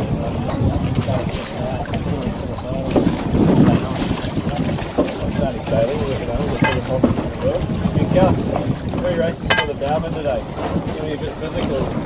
Yeah, these are boys going to help you out? Oh, I hope so. Keegan likes to try and fly high, make it fly hard on the big kite. It's quite heavy, but yeah, it's going alright so far. Just talk about that. Obviously, we're going between we're first going with the big rig today. Obviously the pressure's down, but you know, there's going to be a bit more effort here than shooters. Is it a lot harder for you? You sometimes can notice how much bigger it is, but you've just got to put your head down and swing away, and you come away. So normally when you've got the little rig on, it's windier, so you lose it a lot easier. We've got Matty here, who's in the middle. Matty, do you give the boys any help in the drop? I tied the knots in the hay for Gus. Go through it like a good. But that time I didn't tie any more of it, it came down clean. So perfect. Well, it's good to see these 3 smiling again. Wasn't like that at the bottom mark on the first 2 races. So we'll pass it back over to you guys. Wish these guys the best of luck in the next 2, and we'll get ready for the next race. Thank you.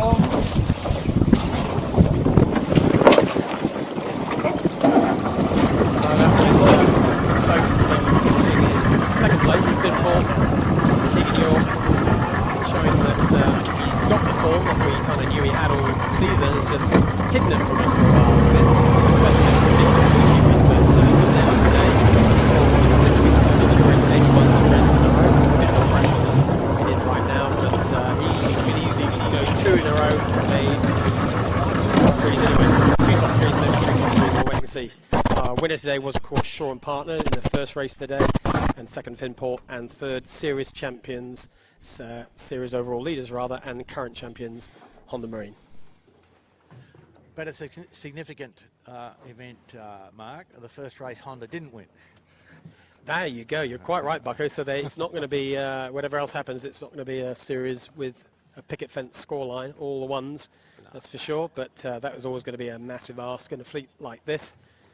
We'll see if Honda Marine have a top 3 in the next race. We'll try and do an interview with them, see how they think they're travelling. But Honda Marine are going to be pretty deeply satisfied with that. One of their overall competitors, Tech 2, has a bit of a brain fade and goes the wrong side of Shark Island. They're really out of the series now. and Winning Group, who have been closest to them on the scorecard and probably closest in overall performance, looking like they're going to get a place on Honda Marine all race until the last run. When it matters, Honda Marine yet again seem to find half an extra gear.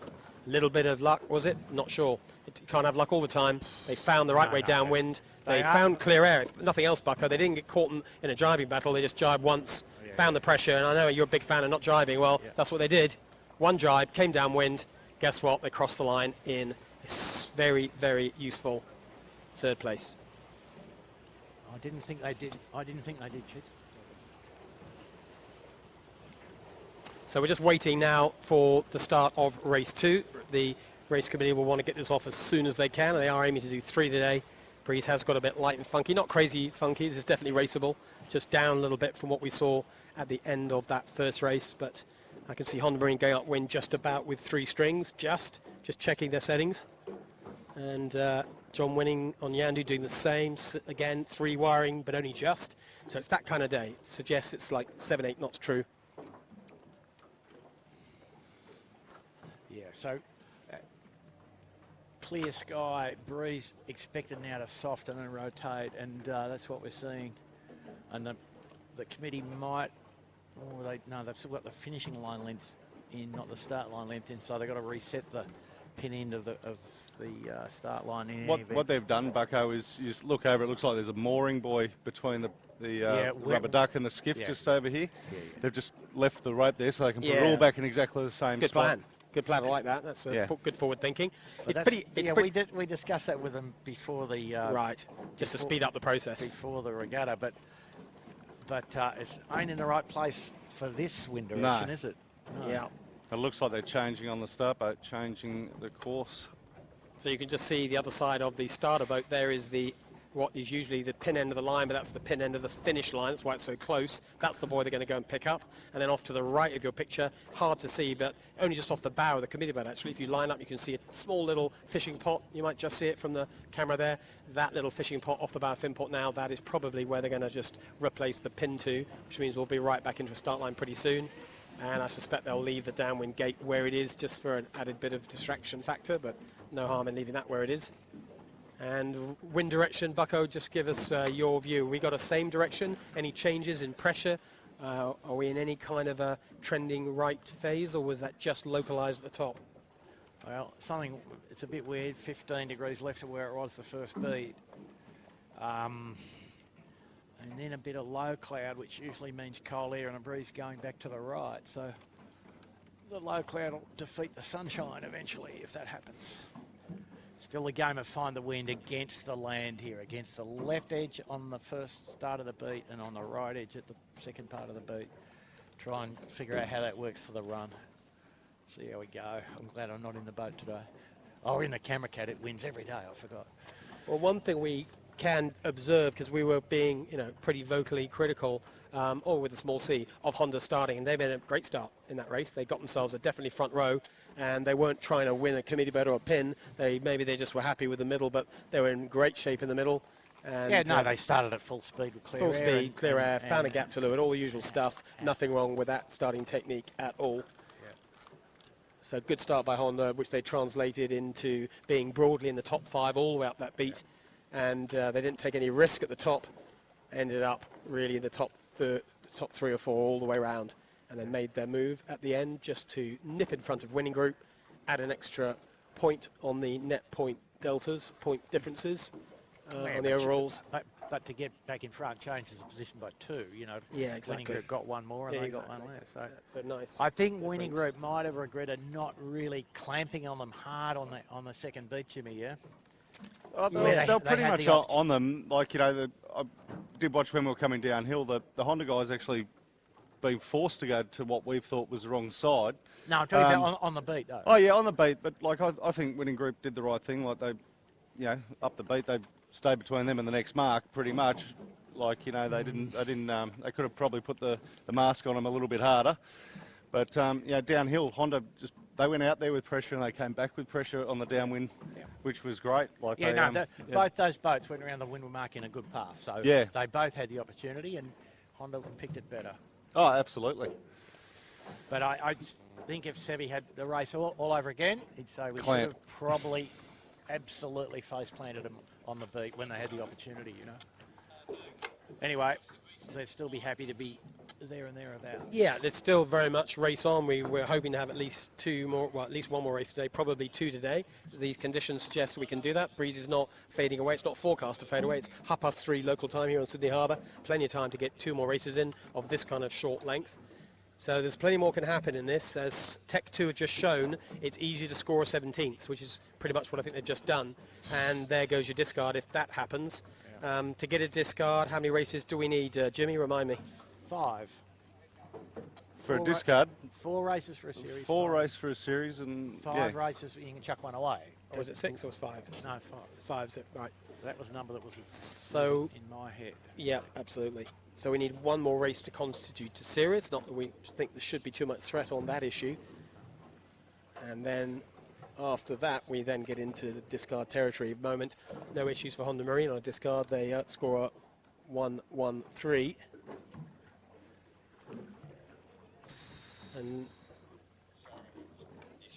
But it might be more relevant for winning group, depending on what happens, of course, in these next 2 races. So we're still waiting for the starter to get himself sorted. It looks like he's there or thereabouts with the pin end. Yeah, they've put the pin in.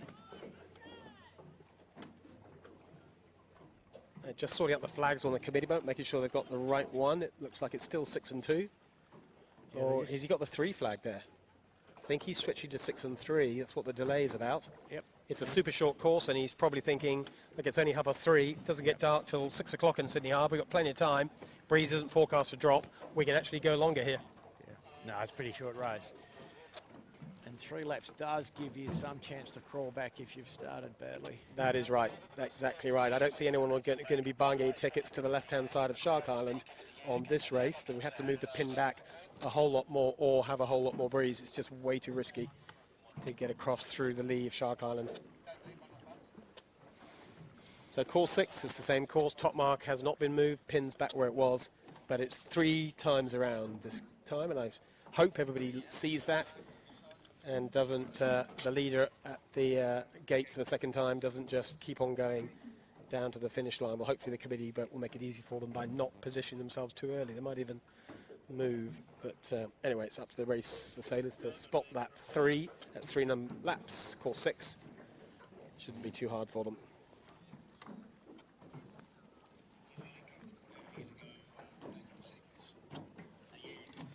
I think they'd be close to signals here, wouldn't you? Yeah, there's a little bit of comms going on the VHF. I know Jim is listening in to see if he can work out if there's any issue of a delay or whatever, but I don't think there is. There's no reason at the moment. The harbour's abnormally quiet. The ferries are still running on Sydney Harbour.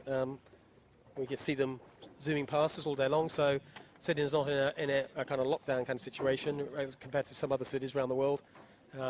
Schools are open, I think 99% of them pretty much. Restaurants, cafes, public transport, including ferries. Of course, ferries are a key part of Sydney Harbour life. It's the city with the most ferry movements per capita anywhere in the world. Really relies on these ferries. And although there's a lot less people travelling to work, there's no question a little bit of social isolation is going on here. You can tell that from the lack of traffic on the roads. And these ferries, the ones that came into Double Bay, were looking half full at best. So everybody making their own decisions on how to keep a safe distance from large groups of their fellow human beings. But ferries still running, so we have to keep our eyes out on the odd ferry that goes up to Rose Bay, but certainly no seaplanes so far, which makes life simpler, and a very small number of spectator boats here on a Tuesday afternoon. There's winning group just right alongside us. They'll be checking out that line again, looking at things super close. I think they won't be unhappy, Bucko, with that race, will they? Because I mean, they could have been a 10th or an 11th, could have blown their series, relatively speaking. They're still in this. They just would be a lot more comfortable with a 3rd place. Yeah, but the fact that Honda was able to chew them up downwind again would be starting to gnaw at them a bit, I think. There we go. Yeah, they didn't show any lack of pace, Honda, did they, on that upwind, that's for certain. Anyway, there is your gun. You probably just heard that. There's the 5 red flags at the back of the committee boat, confirming course 6, 3 laps. and we are under starter orders. We now have 4 minutes and 45 seconds to go until the second race, which of course becomes the 4th race in total of the series, of the 2020 series. Getting a bit of a close flyby by URM. Well, I think the tactical situation off the line is pretty similar to last time. And, you know, if you can start and sail all the way to the island, there is enough room, there's enough escape route over there by the look of it. Winning group took a sort of a lower risk option in a sense by being able to attack free, starting at the boat and being free to tack. Yeah, people are going to be looking out for that extra pressure, aren't they? That there's extra pressure lines that ran down the middle of the upwind leg. I mean, saw a couple of boats getting big lefties at one point. Shaw and Partners, remember, in some ways, the story of their race is they went up the middle of the beat, but then they committed to the left at the end, found the extra pressure. That's what got them to first place, which they held the whole way around. Other boats found extra pressure just at the end on the right-hand side, very localised around the mark itself, around the buoy. And those patterns do tend to repeat. It pretty much happened on the second beat. So a few lessons have been learnt by our racers, a few patterns developing. Yeah, so, I mean, in the end, you know, Shaw and Partners in a bit of compression against the leeward, you know, the sort of northeastern side of the hill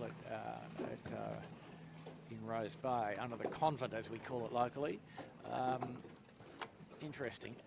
And the breeze now, Mark, just very, you know, we've got this sort of just weak gradient wind. Direction back to almost even with what it was, just to the left of where it was on the first beat. 3 minutes to go. Probably some bits of 6 knots. It's lighter by about 1 to 2. Yeah, it is just that tiny bit softer. That just makes the setup for the start that little bit harder. And more critical. More critical, of course, to get it right. Harder to get it right. You don't want to be late. But you know that going back, the starter's not shy to call the early starters like he did. He called, Jimmy, was it 3 or 4 he called over last race? 3. He called 3, and of course we hear about it because you're all piped in with the VHF, but the sailors don't get to be told individually. Got to make your own judgment call. Yeah. And a couple of disappointed people when they see the results. Not sure if Smeg or Noakes Blue have been told yet, but... well, Queenslander went back and exonerated himself. So. Yeah, he's the only one that we could see, wasn't it, at the time? Yep. We didn't see the others, but we were a little bit hidden. Queenslander was hiding other boats. But the race committee were pretty clear. Not sure if they have a spotter down the pin end, but they were pretty clear who was over. Yeah, they've got a boat down the pin end as well, so they communicate, and that's where they come up with who. Yeah, suspect he spotted those. And they have a little discussion. So 2 minutes, just inside 2 minutes here. Fleet all racking up, concentrated towards the committee boat end of the line at this point, but 2 minutes to go, so plenty of time. Yeah, plenty of time, but it is light edge. You've got to make your decision. A day like today, in this amount of breeze, at this point, you have to be absolutely clear where you want to start and how you're going to get there, because there is not enough time to change your mind. In 20 knots of breeze in a skiff, you can sort of make it up as you go along, really. You can go from one end of the line to the other in not much time at all, but not today. And up at the committee boat end of the line, you can see there's Honda Marine, and there's Sea-Tech just to windward of them. Tech 2 tacking in behind them, just looking down the line to try and find the winning group. And they look like they're middle right at the moment. Oh, and Tech 2 is making life hard for themselves. Coming into 1 minute, they're in the second row. Yeah. Doesn't usually work. And there's just a little bit of puff, just as Bucko said that coming down, which will make their lives a little easier. 1 minute to go. Down the pin end, you can maybe just see right of your screen. Birkenhead Point Marine is the only boat that's committed to the hard pin. They're going to look like they're going to be approaching on port. Good luck, lads. See how that plays out for you. Yep. The rest of the most left-hand boats, Bird and Bear, yet again, winning group are now down that left end of the line. They're not hard left geographically, but they're left relative to the fleet. You've got Bird and winning group of the second most left-hand boat, just trying to slow themselves down. Shaw and Partners bang in the middle of the line. Tech 2 going bow forward on the whole fleet in all sorts of trouble right now. Jack McCartney's just got himself all out of sorts today. He needs to get his head back in the game for this next race after disappointment of the previous one. But he's only got 20 seconds. He's going to have to go all the way around the fleet, join in behind the committee boat. He'll be hoping for general recall, that's for sure. In the meantime, URM looking a little bit bow forwards on the fleet. They better watch out for an OCS here. Noakes Blue, after one OCS, looking pretty projected on the fleet as well. URM very projected. They've got issues. URM's over. URM definitely over now. Birkenhead Point looking to cross the fleet on port. General. They might even do it. General recall. And it is the general that Tech 2 are looking for, so we don't get to see if Birkenhead Point Marina could have done it. but they were giving it a go, that's for sure. I'm not sure they would have done it. Honda Marine looking too high on the right for a port tacker to cross everyone. But what can we learn from that? Well, it's lighter, it's trickier. People are making a few errors. We saw a couple of boats there way too early. But Honda Marine, for what it's worth, actually in pretty good shape. Had that start gone off, they were conservative, but definitely front row. Winning group also looked conservative, but front row as well, from what we could see here down the committee boat. And they all get to have another crack at this. This race will get reset very quickly, I can promise you. Get ready for the recall flag to come down, and then we'll be right back into 5 minutes. So the sailors won't want to be sailing too far away from this start line, because they were all going to get back into this awfully quickly. There we go. He's just hooking up the let's go round the ends flag. Ah, excellent. And the next one, of course, will be the black flag after that. We've seen this in this series. The race officer is not particularly shy to go with the black flag if he needs to. So we'll go. I'm marking that one in a certain sense. Tech 2, got themselves, like I said, their approach wasn't satisfactory, and they were sort of forced to sheet on to try to get a lane. Yeah. So on the high side of the fleet, because you can't come in from the low side of the fleet in this small amount of wind speed, and almost their actions got everybody a bit jumpy, didn't they? Yeah, that of course is a classic strategy. If you can pull it off, if you know you're in trouble, drag the fleet with you. A little bit of that happened with Jack, but I think also, to be fair, Jack kind of made a decision that he was in a lot of trouble. He had to make a fast decision to go right round the committee boat, and he did. He stuck to it. It wouldn't have been a great start for him, but it would have been absolutely awful, because he would have been at the committee boat in clear air, and a lot of boats in the second row would have been worse off. Exactly. So in the end, he probably made the most of a self-inflicted error. Exactly right. Anyway, that was then and this is now. It doesn't really matter what happens in those, because you don't get any points for races that don't start. Back to the real stuff, and back to what will be race 4 of our series, second race today. We're under starters orders, we're inside 5 minutes. Breeze update from you, Bucko, not just here but looking upwind, give our viewers a sense of what's going on the harbour. A little bit more wind, a little bit back to the right, looking up the track. Nice line there, Jimmy, just lined up to the corner of the island there, from the wharf almost over to the yacht club on Point Piper. That'd be about the right angle, wouldn't it? Yeah. You're looking pretty relieved there's no seaplanes, Jimmy, today, just to get in your way a bit more. Makes it easier, doesn't it? I don't mind the seaplanes. They're very respectful of seaplanes. I know the camera cat looks like a beast. It does. Looks like a lost cousin without wings. It looks like a boat that could do. We're made of metal. The camera cat's an alloy cat, by the way. If you haven't ever seen it up close, it's pretty lethal if you hit it. I don't advise it whenever you're on, even a seaplane. You're going to come off second best, that's for sure. So there was the 4-minute gun, but it's sort of at the light end of the scale like Wind Bucko, isn't it? It's probably like the finish of the first race. Less than we've had. Yeah, 8. Definitely sailable. 8. 3-stringing or 2-stringing? No, 3. The puff that we just got to us, the one we just talked about a minute ago, 8 knots, 8 and a bit, 3 strings. So all the fleet sailing back behind the line, setting themselves up mostly on what is traditionally sort of a long starboard ley line until they actually make their minds up. Well, they've just let about 10 metres of chain out on the start boat to try and make it go backwards, but it looks pretty doesn't look like it's moved back. So yeah, no, the line looks good though, Jimmy. Yeah. No, I just watched Dave drop the line back. Yeah, that's always one for the GPS-led boats, isn't it? Did they spot the chain go back, or was that going to ruin their day? I think you spotted that a few days ago, Jimmy, didn't you? You saw boats getting it wrong, and very likely because of GPS error caused by the committee boat dropping back at the 11th hour, as they're entitled to do. As sailors, you better spot that if you're relying on your electronics.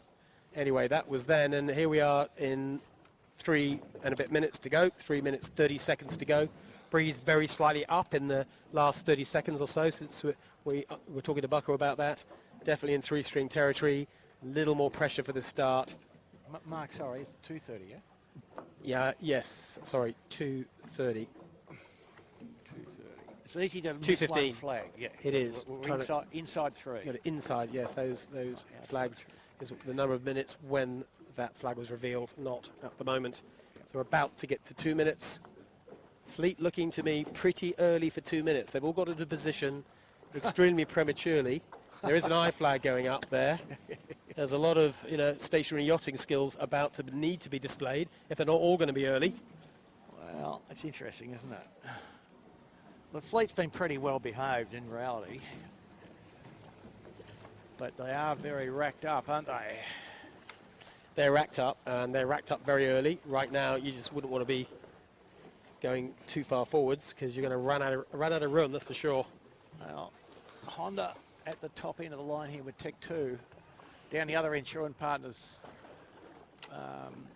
Birkenhead Point, Finport. Yeah, Sean Partners holding up a whole group at the middle of the line, doing a nice job, and to lure them as a Plants is online, Smegger down there, the other side of them, but up at this end of the line, Honda Marine not getting themselves the wrong side of the ley lines, keeping it nice and clean. Tech 2 a little bit vulnerable. They're sort of owning that piece of real estate you can see just by the committee boat there. If you look at the left of your screen. Yeah. But there they are, there's Tech 2, 1 minute to go.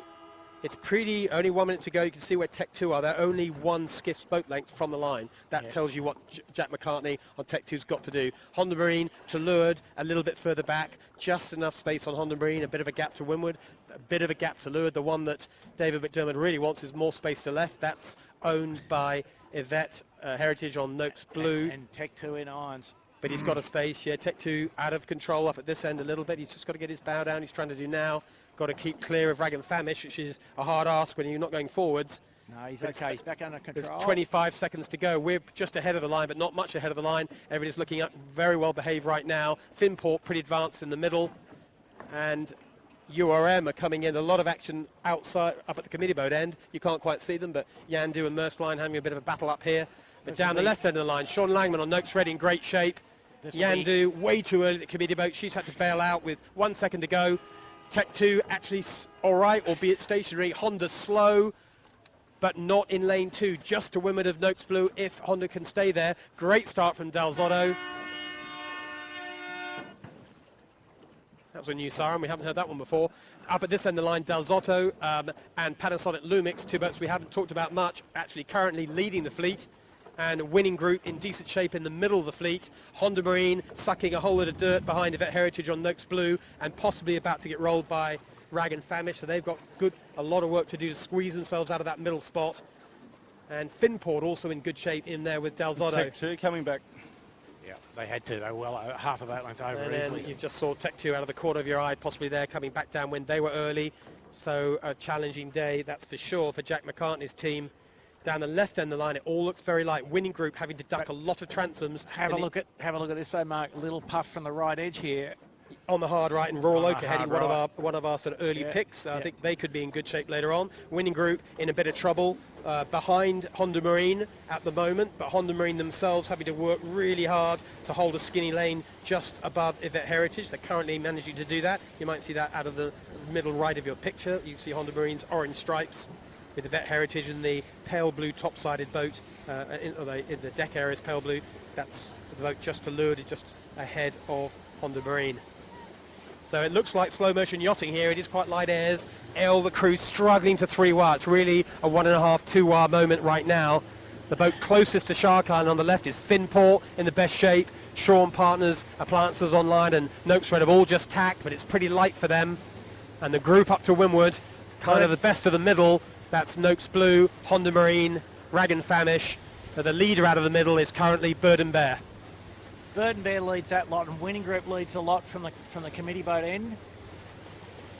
Yeah, winning group swap sides, so they've now become one of the best out of the right. Yep. Yandu not looking bad in the middle. Bird and Bear launched out of the middle. They're clear ahead right now. But Honda Marine and Noakes Blue and Finport all looking reasonably healthy out of the left-hand side. There you can see that you're going to see Finport coming across Noakes Blue, who's on the left of your picture there. Here comes Finport for you. That's the best 5 out of the left. Let's see how Finport does as she goes across the rest of the fleet. She's going to get across, well, not many is the answer. Yandu clear across her as a URM, as his winning group, Merskline. But Finport having to make that decision. Which side do they stick to? Well, not much space down this side, so in some ways they had no choice. And Yvette making a good mess of Honda here. Yeah, look at Yvette. Well, we know she's sailing well, competitive for sure. And Honda Marine were always in the disadvantaged position, but Yvette absolutely not making their lives easy at all, as she's entitled to do. She'll go all the way into the pier, call water to tack. Her only issue will be on Rag and Famish as she comes out. Let's keep an eye on this. You just see Yvette tacking off the right of your picture now. That's Yvette Heritage just popping up there. She crosses Honda Marine. She'll cross Rag. She's going to be in second position. First boat on the water is Bird and Bear. Second boat on the water is Noakes Blue. Depending on winning group, out of the best out of the middle hasn't managed to stay in that little right-hand pressure. So all the leaders are out of the middle and middle left. The right at the moment is just not coming good for them. No, the breeze has switched all the way back to the left here. Look how light these sailors are having to tread. It's tread gently time, find all the power you can time. Honda Marine, our series leader, yet again managing to find themselves in the good seats. They're going to have to do a little duck here on Merce. They'll probably take a duck on Ilve, and then they've got a decent lane, and they can decide how far across here they go. Out in front, it's still Bird and Bear. Port Tack heading towards Point Piper, but still struggling for power. Barely 1.5 wiring. And Noakes Blue holds Jimmy, second still. Jimmy, on the Bird and Bear today, Tommy Clout, Cameron McDonald and Johnny Walton. So they've had a bit of shuffling around, but this is kind of what we might have expected from them. They're light crew. The rig, I don't think they've, they're full-size sails, but they look pretty sharp, don't they, at this moment? Yeah, well, Cam was pretty refreshed. 44 yesterday. Sprightly 44. The young fella on the main sheet. Yeah. Good on him. He only had 2 stakes last night, so he's good to go. Still growing a tapeworm, eh? Yeah. But they've got a good 20-second lead, yeah? They have, and they're clear 20 seconds. Yvette Heritage clear in second. And the other boat that's coming out of the right looking respectable is Finport. We talked about them before, choosing to duck and switch sides to the right. Well, they're now setting themselves up as one of the more right-hand boats and not looking in bad shape either. So we can get a good angle, a good look at the fleet. We're on the right side of the fleet right now. They're halfway up this beat already. There's a bit more pressure. Now we're all pretty much all into 3-stringing. There's a lot more port starboard than port tack yet to come. Yeah. Breeze hard right here and more pressure just right where we are on the camera cat. Finport and Honda will be the beneficiaries of this, and Noakes. Yeah, so Honda are actually behind us. They're behind all the boats we've been talking about, but they're on the most right-hand side. Winning group are behind Honda, going the same way as them, heading off for the right-hand side. And there's more pressure here. Bucko, is this local or is this going to stay? This will stay. This is the grey cloud that we talked about, yeah? There we go. Colder air, hard right, pressure. So we're looking at Noakes Blue and Maersk, and they are currently in third and fourth, or second and third, depending on which way the shift goes. But our leader is still Bird and Bear, clear in first. And then Yandu looking pretty competitive, Maersk, Noakes Blue. And then out of the right-hand side, it's Finport, Ilve. And then behind them, I was going to say Winning Group, but actually it's Honda Marine. And then Rag and Famish, and then Winning Group. So Winning Group got a bit of work to do here as well, not managing to pop out into the front group as they usually do. Bird and Bear just consolidating in the lead here. So with camera with CTEC and Noakes, Bird and Bear coming across the fleet on port. You can see it's a good margin, and they've full pressure, just nice 3 strings here, about 8-9 knots of wind, perhaps 10. Nice. Yeah, it's a grunty looking setup, isn't it? It's all about maximum power right now. Big sails, loads of power, and just try to find that tiny bit of extra pressure that gets you 3 wiring and gets you some height. Gets the boat on top of the water as well. And you can stretch your legs out and feel a bit more comfortable as a crew. Yep. Bird and Bear in good shape at the moment. They started on the middle left, got themselves a nice little right lift as they came into Shark Island. Since then, they've just followed the pressure lines extremely well indeed. And they're getting close to a ley line for this top mark. They've still got a way to go, Mark. The mark's there, you know.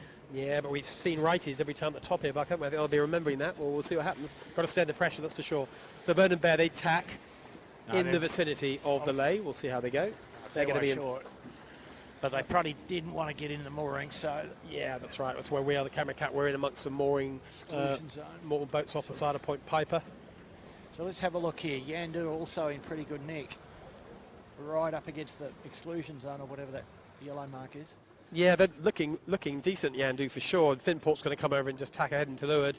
They're also making good inroads in the early part of this beat. So something funny going on here, because Noakes, which was clearly second, is no longer clearly second.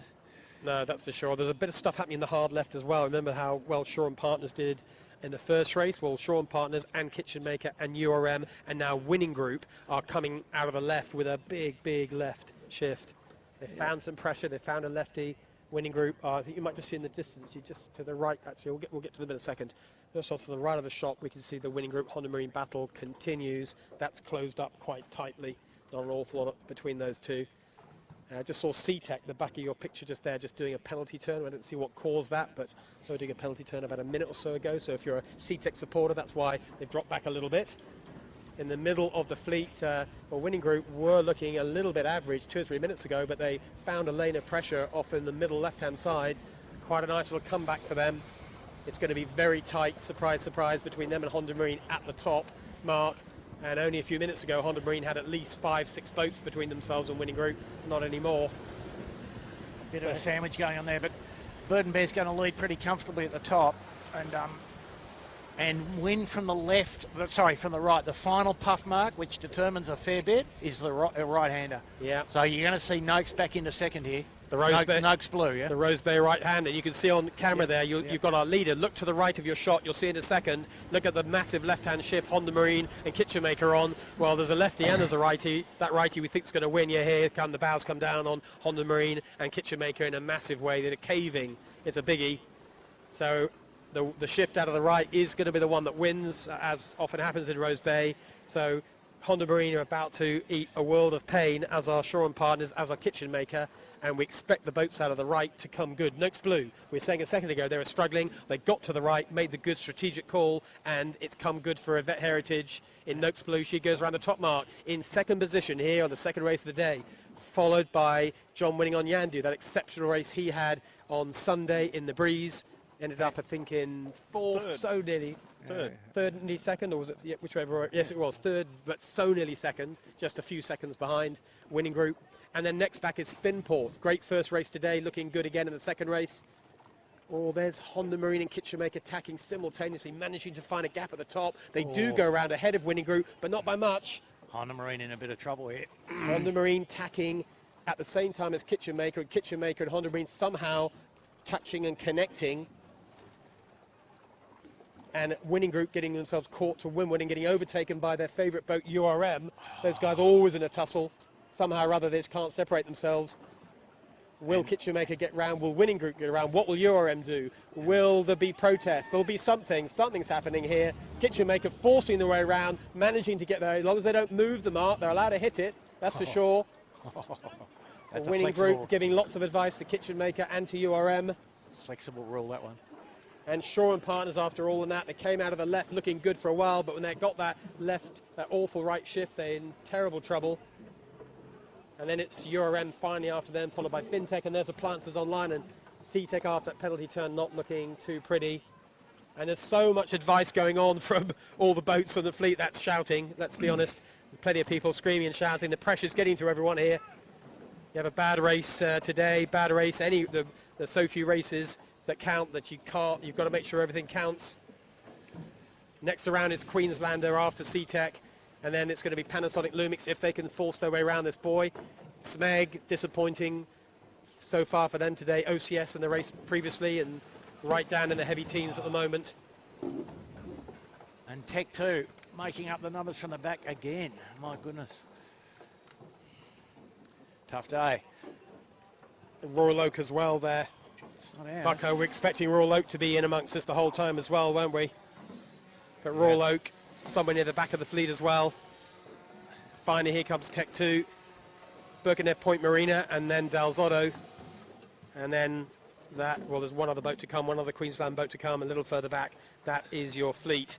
As we look downwind, you can see in the distance, the leader still, Bird and Bear, quite clearly. Noakes Blue and Yandu in a bit of a fight for second and third.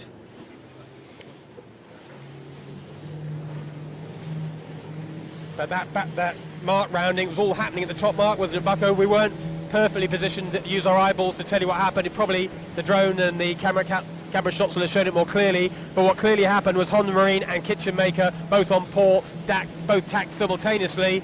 And was there some contact there? Not sure, we couldn't quite see from where it was. But it certainly made it very tough for Winning Group and URM to then get their rounding in, because they were on a pretty skinny lay, I think. Yeah, no, all a bit odd, but that's what happens. 0.7 of a mile beat. She's not long enough. So now almost signs of a little bit of nearly rain cloud over on the western part of the city here. So the breeze back a fair way right of what it was. Still a port-biased run. And interesting, we're just watching Finport and Honda Marine having a bit of a battle. Well, pretty much all the fleet did a bareaway set at that top mark, sailed on for a couple of minutes, jibed onto a long port. Well, Winning Group, needing to do something differently, pretty much did not quite a jibe set, but jibed a lot earlier. They're off Point Piper right now, and they have closed back into this leading group extremely well, considering where they were after all that argy-bargy at the top mark, and it carried on after the bareaway set. They were a bit dead in the water, but they made a quick decision, got the hell out of there, and they're looking okay. And 3 laps, remember, Bucko? Different story today. Yeah, and the breeze now lifting. It's amazing to watch. It's pretty dynamic. So breeze is perhaps going back to where it was pretty much at the start, but a little bit more strength. Finport, good result in the first race of today. So the order now is Bird and Bear first. Yandu has made a clean escape into second. Finport marginally third. Honda fourth, and Noakes Blue perhaps third or perhaps fourth or perhaps fifth. Yeah, nice job by John Winning, that's for sure. You see him on screen there. You got Merce coming down right beside the island. Yeah, sorry, and Merce, there is a gaggle of boats which you can now see just behind John Winning with the blue and red kite. Look at the gaggle of boats on port. There's Kitchen Makers, Shaw and Partners, Rag and Famish, Merce Line, a whole bunch of boats that, to be honest, weren't looking that flash down up at the top mark, but they've all chosen a cunning way to get downhill. They've stuck to the right-hand side of the run as you look downwind, and it's worked for them extremely well. And that shift that's paying for them is causing it to be heinously painful for Winning Group. Having looked good just 2 or 3 minutes ago, they're getting back on a massive lift. Not looking pretty for them. They are sucking some dirt now, that's for sure. So I think what we might see here, these guys... Yeah, no, they're probably going to all use this mark now. The left hand of the 2 gate marks looking downwind. Finport managed to get clean away from Honda Marine there. First round, the bottom mark was Bird and Bear. She went around about 30 seconds ago. So Tom Cloughton team continues to lead this race. And second round, the bottom mark will be John Winning on Yandu. You just saw him out of the left of your shot. There he is. Let's have a look at him from the drone. And third round is looking like it's going to be Finport. But then it's awfully close for fourth. There's not a lot. Mark, that's a 1 minute lead. 1 minute lead on a short course like this, and the race has only been racing for what's this, 10 minutes or 12 minutes or something. It's a massive lead.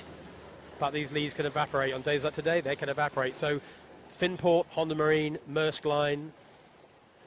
Yeah. Noakes Blue. But Mark, now looking upwind, looks like the breeze might just bend back a little more to the right and stabilise a bit more. So it might just turn into a 8, 9, 10 knot, a bit of a procession, I think. It could do, perhaps, you're right. The lap 2, lap 3 can become processional if we get the gaps and the breeze stays up. Well, we've said that before and we've been proven completely wrong, so we'll wait to make any clear call on that. But next round after Finport, well, you've just seen there goes Maersk Line, Honda Marine yet again, somehow or other, however tricky, however weird it is, they find a way to be right in it all the time. Other boats seem to find calamity of some shape, size or form, and somehow they keep themselves clean. And look at the Winning Group logo you can see directly to the left above Honda Marine. That shows you where Winning Group is. And Noakes Blues had a big fall from grace, as you will see on screen. They're back in the peloton fully somehow. So yeah, they were second at the top mark, you remember, looking in good shape, but the run hasn't really gone their way at all. Shifties you like downwind, isn't it? You've really got to pick your shifts here, or make a decision to stick to one side and stick to it, one of the two. The key is actually probably not the angle, it's just getting the strongest bit of wind you can find, Yeah. Winning Group struggling also back of the peloton. They are behind, that's right, there's an awful lot of boats between themselves and Honda Marine. There's a bit of discussion, not very polite. Plenty of impolite discussion going on. Winning Group going to the other side. You just see them just bring off the left of your picture, going to the other gate. They've got to do something different. It's probably their thinking, because there's a lot of boats to overtake. They have to escape the dirty air. That's their first job. So they would know that the breeze is probably more even over the course, and they'd be looking at Shaw and Partners, who's gone to the left-hand side of the beat here. Well, you can see from that drone shot, you can almost see the whole fleet. If you look around your favourite boats, you probably know their logos, their colours, their spinnakers. Look down, you get a great view now. And now out to the top right or top middle is Bird and Bear going upwind. You can probably see them. And down at where we are, the Camera Cat are by the gates. There's Royal Oak going around, SeaTech just going around one gate. The other gate is URM and Noakes Red. And Tech 2 still approaching, Smeg still approaching. All the fleet in one shot. That makes life simple. Well, for us anyway. Oh, some horrible squandering going on here. Tech 2 counting from the back again, unfortunately.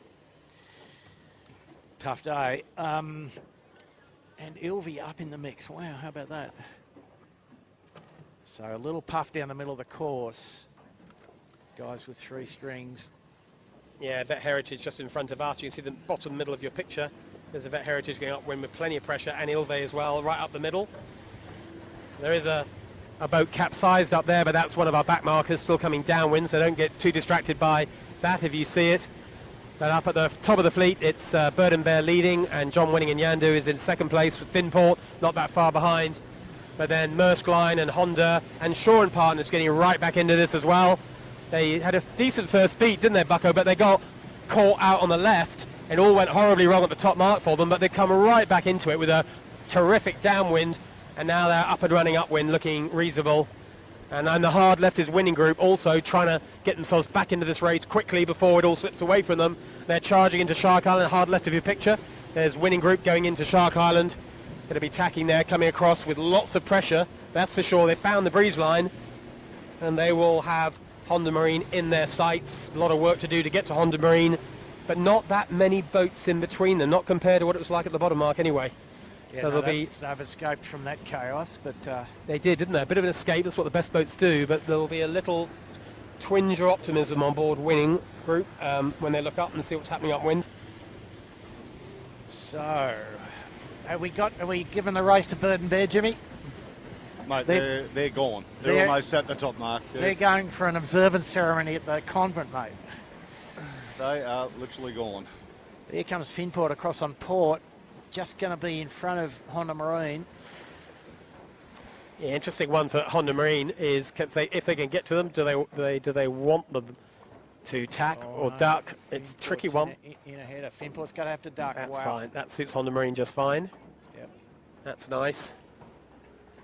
Yeah, Finport wouldn't be fussed about that. They'd be happy to take the right here, I would think. Yeah, I think the pressure comes out of the right, doesn't it? Increasingly, it sort of feels that the right's not bad, the left's not bad, but the middle is a bit spotty. I think you're going to pick a side today, that's for sure, up each of these beats. And we've seen boats doing very well out of the hard left, and we've seen boats do well out of the hard right. In the end, the right shift always seems to dominate, but it's quite local. It's only the last little bit where it always comes good at the end. You can come out of the left-hand side and do well, as we've seen Shaw and Partners do. I think, though, the left, now that the sun's not out, the cloud's back again. I think you have to get to the mark on the starboard ley line, Mark. The left-hand ley line be a high risk. Look at Bird and Bear up there. They're in low left, as in high right, approaching the right, well, they're dead downwind of the top mark, but another 2 minutes they'll be up at the top mark. So a good performance today from Maersk Line from New Zealand. That's Perrin Pierce. The young Harry Clark. the young blokes. I mean, you'd expect them to have a good fist of it today. Yeah, I know what you mean, but you've got to be quick, haven't you? They've got enough pace, and they're clearly sailing well enough. Some good starts, so they're right in. A good job by the Kiwis. The Kiwis only got 3 boats here this year, and we've seen Honda Marine, of course, dominating pretty much so far. And every now and then, we saw SeaTech have a good race last race earlier on today, and now Maersk Line having a crack at it as well. Yeah, Maersk Line pretty light crew weight, so this is about maximum wind strength for them, for the big rig, But, here we are. Honda, Honda now enjoying, and I think Honda will be better as the wind builds a little here, actually. They seem to enjoy just a bit more pressure. Here we are travelling with John Winning on the ley line, or getting close to the ley line. And after a fantastic race on Sunday, not such a great race earlier on today, the first these light air ones, but he's right back in the groove today in this race. Kerry was ordering him to go for a run again this morning.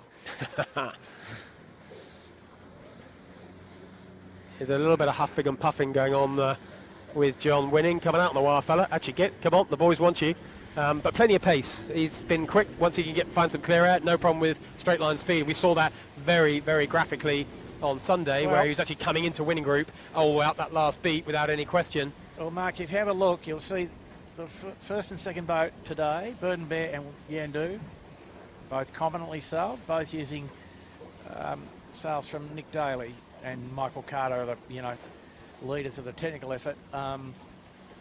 And they are just different to the North sails. The mainsail's a little flatter, a little more twist. The jib's a fair bit straighter backed. But Bird and Bear's shown everybody a clean pair of heels. Honda Marine now falling off the left-hand edge here, Mark.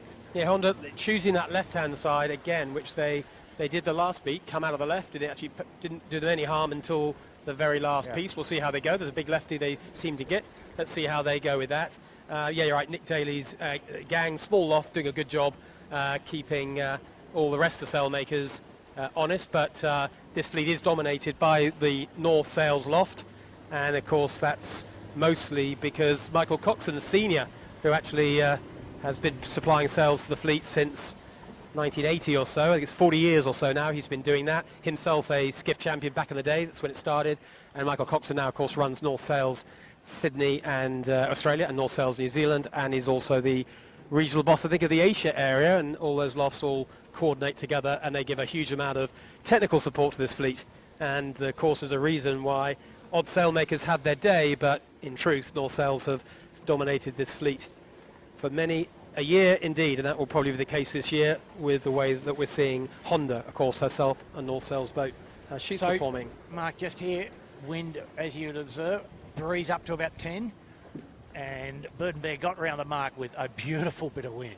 And look at this lefty that Honda Marine is on. You're right. Well, I wonder when that righty will come. She's stuck to her gun. She likes this left-hand side. They got a bit of a cave. Here comes that little cave. It must be geographical. It happens every single time, but enough to get right into Yandu. In fact, will they tack across? Not sure. This is going to be close. I think they're just ahead. Close-ish. They're going to duck bow conservative. That's too high risk to go to stick it in there. They don't need to, do they?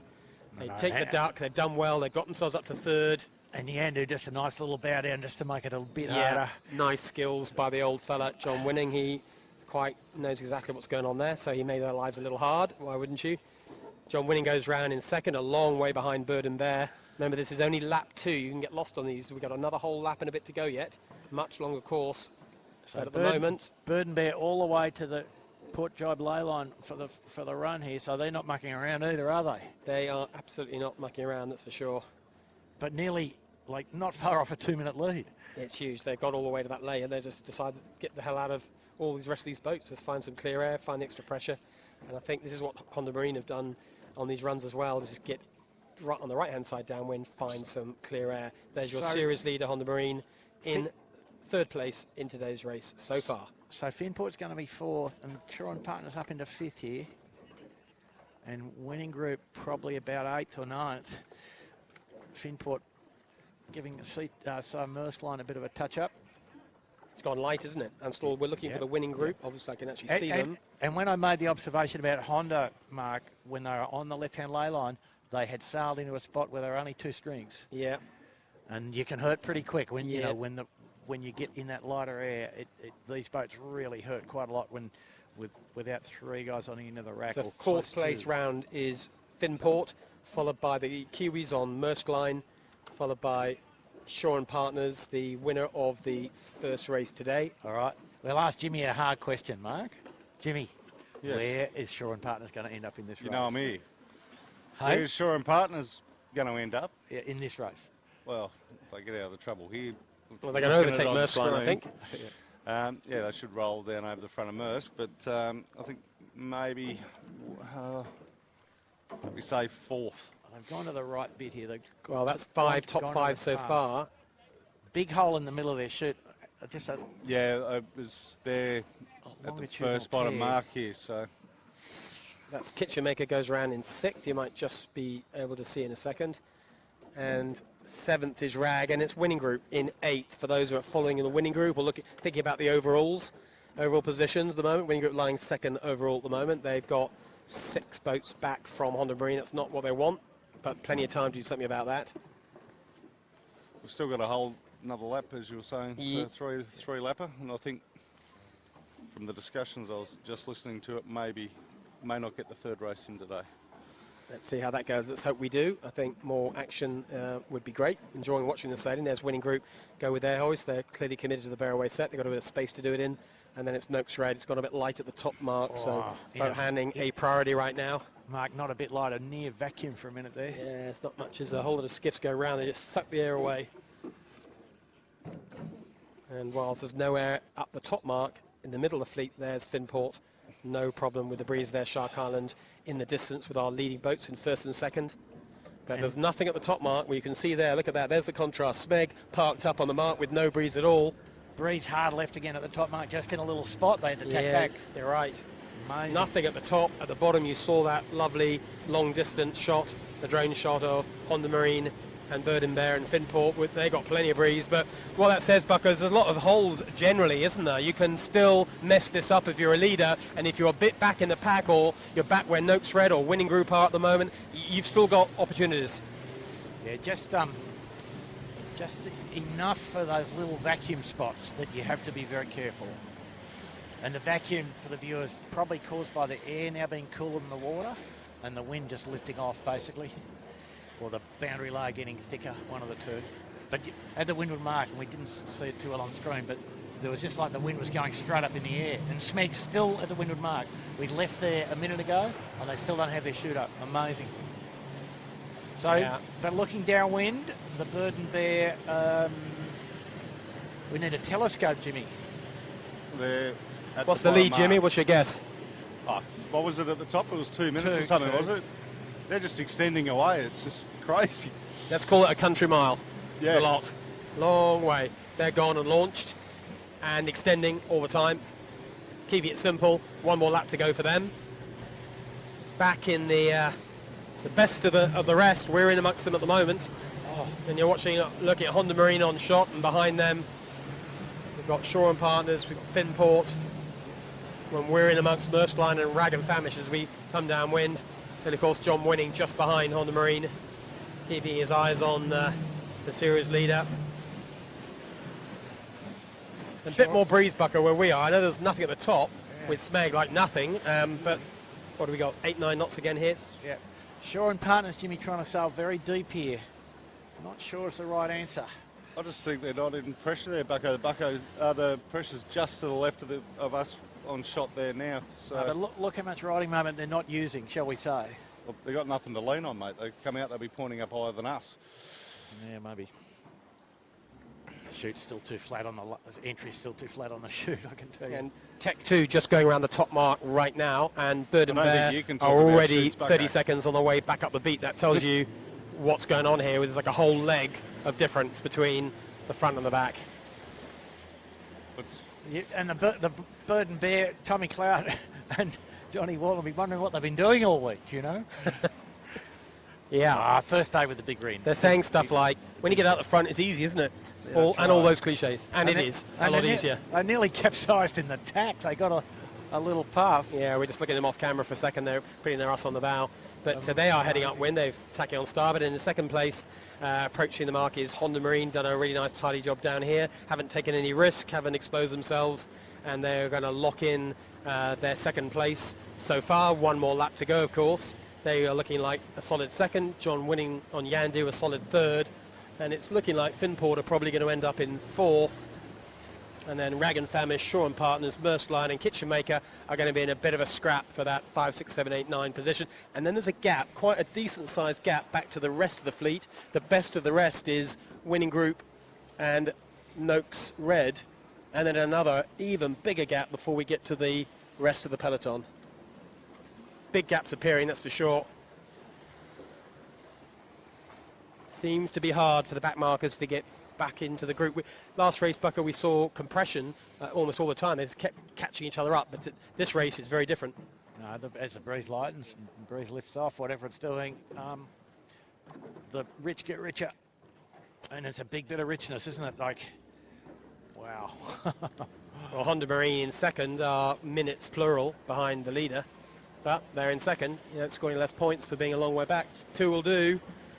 And John Winning, he'll take a 3. He won't be looking crazy on the overall results either. And a couple of decent races. I'll tell you what, Woody would fancy his chances up this beat against Honda. Yeah, I think he probably will. I think he's fast enough. Let's see who goes the right way. And Finport drive just as Honda Marine tack, but I think Honda Marine will just about get across them. I think Finport's going to go to the other side of the gate here, which will make sense. The breeze now back to the left up the track, so God knows. In all honesty, Rag and Family's certainly going to go to the other. Finport for a jibe drop, mate. So Rag got fourth in the end. We had Finport all lined up for fourth, but Rag and Famish got the fourth. Finport go around in fifth. Or the drop jibe, Jimmy. The drop jibe. And yeah, breeze hard left. Look at Honda here, guys. Bow, really, really bow down. Finport's got to turn the boat a long way to get on a wind. Yeah, Keegan doing the full, almost a 180 turn and giving the boy a bit of a nudge, but he's allowed to do that in skiff racing as long as you don't move the mark. You can hit it as hard as you want. Still got the chute halfway up the mast. Bit of a problem with Yandu and Maersk here. Yeah, you can just hit top of your picture there. That's Maersk got themselves caught as a windward boat. And Yandu perfectly entitled to sail where they want to upwind. Maersk just not quite predicting that. And anyway, they're going to make a heroic recovery, as you can see. Somebody's trapezing to leeward, one to windward, and in the end they keep it upright. It's all that counts. But yeah, a little blindsided by Yandu coming upwind. So these guys haven't done this bottom bit of this leg very well, have they? No, Shore and Partners are having a sleep. Having an absolute crocker. So what happened, Jimmy, did you see that? What happened to They just overstepped the Overstepped the lane. breeze, went a little bit left as we look up the course. A little bit left, my goodness. Yeah. It's a big overkill. So Shore and Partners finally get round. Merce, nice late drop of the kite. Just keeping it nice and tough for themselves. And they go around, and then looking upwind, it's Noakes, Red, and then winning group we will get to. Noakes sailing's coming through the fleet pretty well there. Sean and Ed and Nathan. Yeah, they were almost playing in fullback there at the end of the first lap, weren't they? Yeah. They'd still be disappointed though, James, I could tell you. Oh, I'm sure they would be, Bucko, but they're happy to get out of the back of the pack and sail and chip away at getting through it today. That's the hard part. The breeze keeps lifting off, and I guess it's just a case of being in the right spot at the right time for some of these guys. So Noakes Red taking the right-hand mark looking downwind, and simultaneously winning group take the left-hand mark looking downwind. So not much between those two. They go around at pretty much exactly the same time. And the next boats coming down are going to be URM, Royal Oak and Tech 2. But there's a pretty big gap, probably another minute until anyone makes it, so we'll head upwind and try and see. Well, we're not going to be able to see Bird and Bear. They've got a very distinctive logo. They're so far upwind, though, Jimmy, aren't they? They're like two-thirds of the way up the beat, if not more already. Yeah, they're not far gone. from the top mark. So I think our only objective is to measure the margin at the top mark the last time accurately, okay? Yeah, that would be good. Yeah.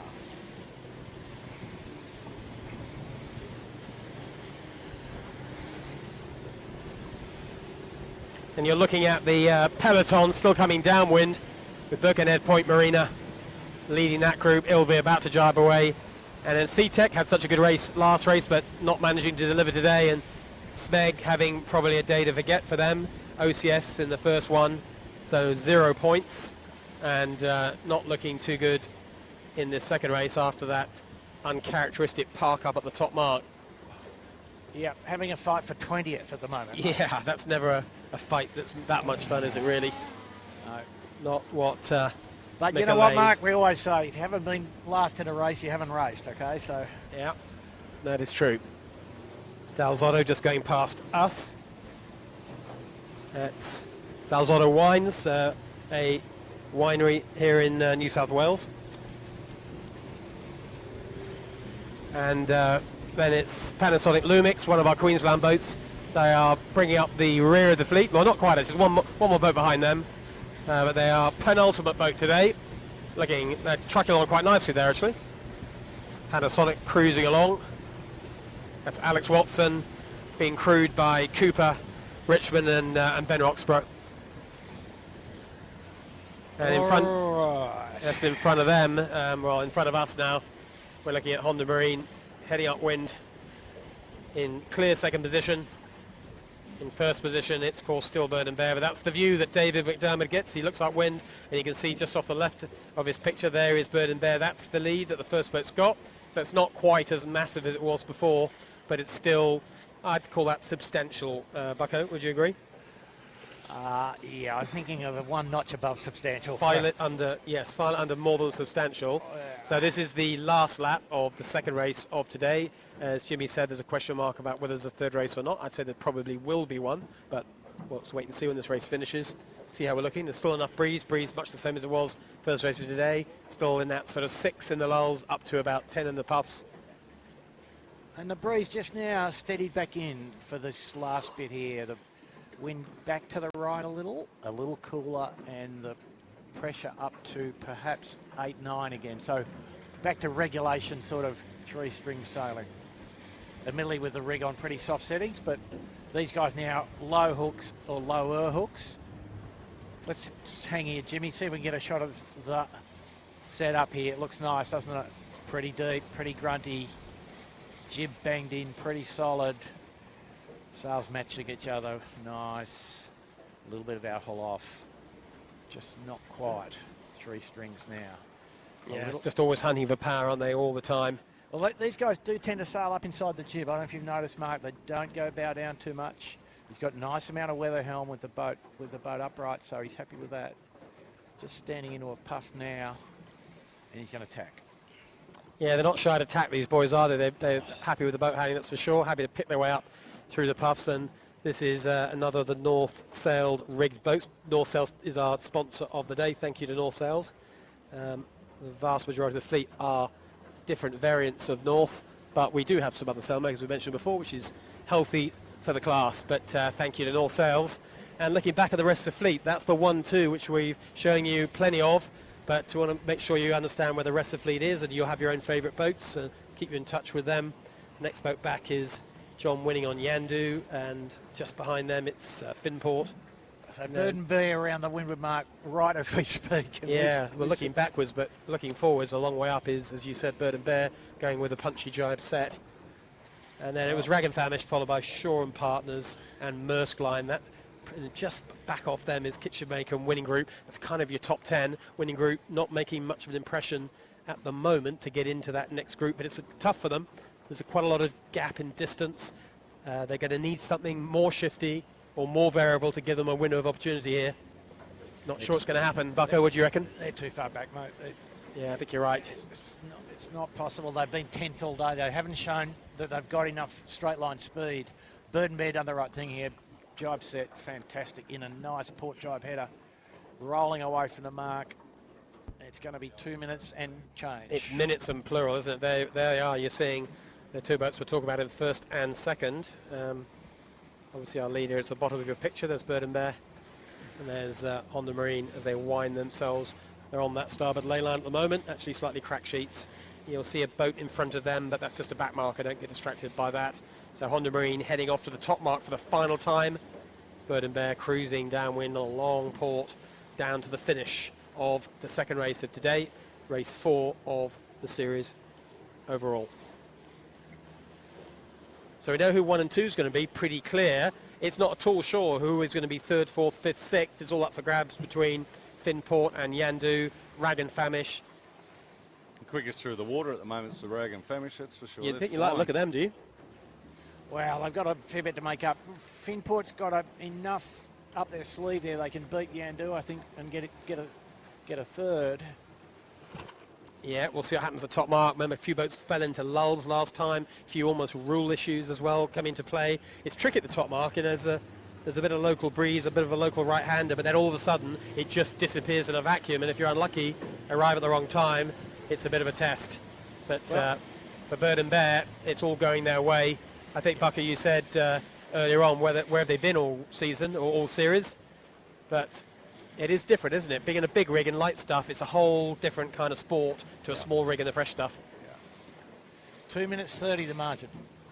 That's big. Honda Marine did jibe set at the top mark, just to let you know where they're at, and they too are carrying on down on that long port jibe, pointing pretty much at the target for now. But of course they'll run into Point Piper, and that's when they'll be jibing probably much the same as our leader in screen right now, Bird and Bear. And this boat, Jimmy, you know a bit about it, and it's not actually a brand new boat, is it? It's an older boat refurbished, is that right? No, this one is a brand new one. Oh, it's a new one, is it? Yep. Jimmy, looking at that spinnaker sheeting, you would shift it back the sheet position, wouldn't you? Yeah, probably good 300, 400 mil. Yeah. It's a bit of a surprise. We might discuss that with them afterwards. Beautiful. Not sure where that should come from, but it's not as new as the boat. It looks pretty old and soggy. Yeah, well, that is the story, isn't it, with this fleet? Remember, of course, the way that skiffs work, they have a sail car. They only have so many new sails a year, and the sailors have to decide, what do you want new? You can't have it all new. And it looks pretty obvious they went with a jib and a mainsail. With these guys, they look brand spanking new, and the spinnaker not so much. But there is the leading boat on the water, that's Bird and Bear, and just looking back up the race course, we can tell you that Honda Marine have now jibed across onto starboard jibe. They are clear in second, and up at the top mark, that little battle between Finport and Yandu has been settled in favour at the moment of Finport. Finport just crosses Yandu up at the top mark, and Finport are laying, so Finport will go round in third position. It'll be Yandu in fourth, and it looks like Rag and Famish in fifth.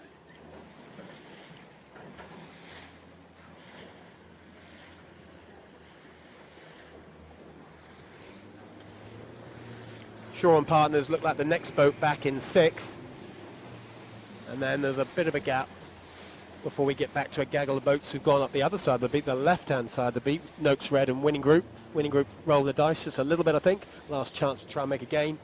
So they're trying that hard left-hand side.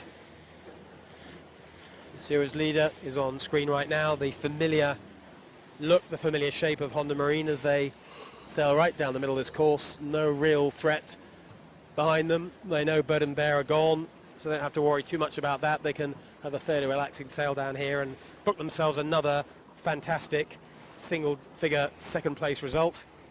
Put alongside a third, put alongside two other firsts. It's looking a bit ominous, Bucko, for the rest of the fleet. Yeah, no, ominous is an underestimate, isn't it? Put the tools down.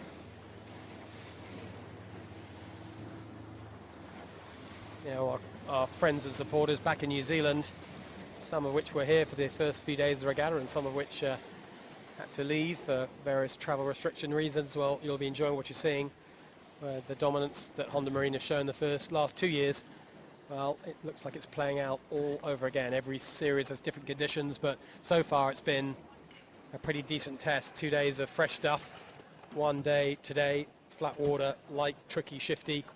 Wholly different set of skills, and there's one boat that keeps on popping up the front.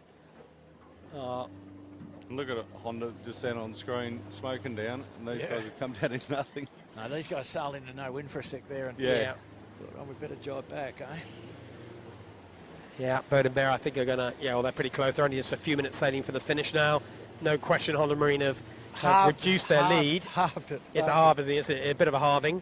Yeah, they've halved that lead, but Bird and Bear are about to do one more jibe, and then they will sail down and cross the finish line, and that will be a fantastic first place. They'll be thrilled. Tom Clout, new to helming a 18-foot skiff with this crew this year, so you set up for him. He's had a lot of changes with his crew. He's had a whole lot of gear failure for one reason or another. Hasn't finished that many races, but it's all come together for him well today. He'll be excited with this result. And Cameron McDonald, who I think we voted the person who's sailed on most different skiffs in his lifetime, with the beard and the experience, he'll be pretty happy with this. He's on the middle of the boat on the main sheet. Yeah, I think and that'll of course be, John Walton on the bow. That'll be both for him and John. I suspect that their first win in a Giltinan race. Tommy Clout won plenty with David Witt and Tommy Anderson. And of course with Sevi Jarvin as well. And with Sev, yeah. That's right. Just to do the middle of God Love It 7 for a number of years. Back at the back of the boat, and he's going to cross the line to win the second race of today, the fourth race of the series. Congratulations to the Bird and Bear. There you see what it means to him. That's a long time since he's won a JJ race, and it probably feels just as good as it did back in the day on the good ship Gotta Love It 7. So that's our leader, our winner of today. In second place, it's Honda Marine, who've done Well, they've done more than half it. They've sort of decimated the lead, haven't they, Bucko, in the end? They're only just a few seconds behind Bird and Bear. On the Marine approaching the line, they will cross the line in second place. Rather large ferry going very near us is about to cross the line in third, but he won't get any points for that as the ferry trundles through here at 23 knots. Yeah, so that tells you all you need to know, really. Honda Marine took 1 minute and 50 out of Bird and Bear on the run home. Yeah. Just from Bird and Bear going to one place where there was no wind. Yeah, and that's obviously, it's not that they're 1 minute 50 faster, it's just that there's that much up for grabs on the race course. There's opportunities here, but you've got to go the right way, you've got to make good decisions. Honda Marine have a habit of doing it time and time again. But the opportunities are there, the openings are there. This is interesting race course, plenty to go for. So that's our second place finisher, and in third place, Finport were round the top mark in third, but they've been overtaken at the moment, depending on whether Yandu can lay. At the moment, Yandu look like they've rolled Finport, and it looks like Yandu, then Finport, then Rag and Famish. You can see them there, and it looks Finport, I think, have almost come up to the line enough of Yandu that Yandu are in a good position to defend this placing. But there might yet be a jibe to come. There's a ley line issue. There's more pressure on the right-hand side where Finport are. This isn't over yet. Proper battle here, third and fourth and fifth. It could go any way. No, I think Yandu's going to lay here, so... If they lay, of course, that's an easy third for them. Yandu, super competitive 2 days ago, last time he raced, and we've noticed a bit of an uptick in the crewing on Yandu, Jimmy, haven't we? Yeah, well, like Berger, Mike Kennedy there, and Fang Warren, like young Fang, brings a whole excitement to the team. Woody's loving his sailing. I see him each morning, obviously, when I go get the camera cat. And big sprightly stepping he's got on, so he's enjoying it. I think he's turned around and said, "Oh, maybe there's one more in it, one more JJ." So no, he said 10 more. 10 more. As long as you guys come with me, there's 10 more. I think nobody's talking about. So John winning on Yandu, great run. He went round the top mark behind Finport. He's overtaken him, and John winning on Yandu gets a third position in completely different conditions to 2 days ago when he also got a third position. In the fresh stuff, Finport. Fast in the light stuff, fast in the fresh stuff. He'll be excited. Finport cross the line next, followed by Rag and Famish. Great results for these two boats. We haven't seen much of Rag, have we? What's been going on there? Where's Rag and Famish disappeared to, Bucko? Any thoughts? They've typically not been great in this very up-down stuff. They like a little bit of solid pressure. They're quite fast through the water, but they seem to struggle a bit once it gets volatile. So good job from Rag and Famish, much better performance. They'll be happy with that. Right up in the expensive seats of this fleet. No, exactly.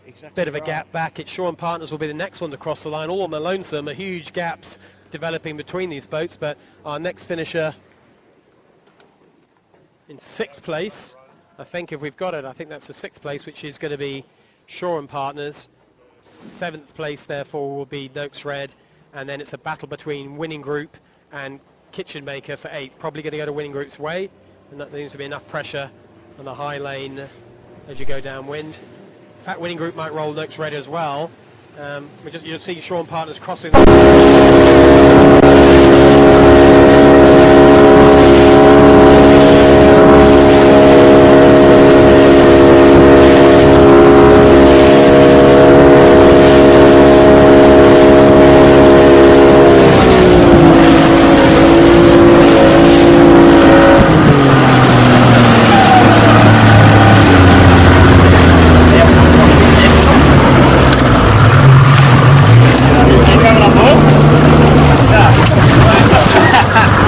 Should be on zone. Yeah. And as those boats keep finishing, we're going to see if we can just get a link coming up in a second to the winner of today's race, which is Bird and Bear. We'll pass over to you when you get a chance to talk, Troy. And at the back of that pack, Maersk line, good result for the young Kiwis.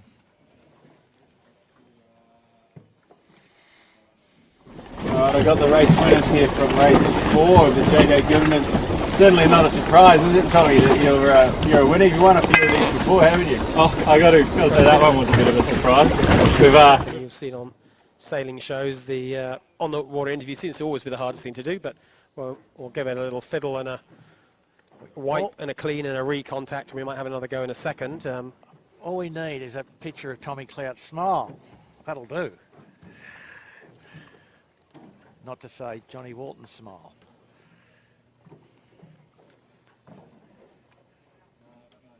Well, you can see the picture, you can see the smile, but unfortunately we can't actually hear the words of either Troy, our interviewer, or Tommy Clout. But Tommy Clout's face paints a picture. I think we know what he's thinking. I don't think he's that unhappy. We'll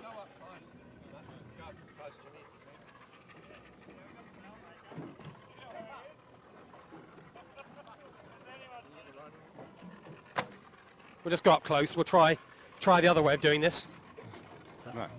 No, we can't get that close. We're going to try and see if we can get the other microphone up. But anyway, you can see how happy he is. Troy, you're not on your microphone, you're on mine. But in a word, what was he saying? Happy camper?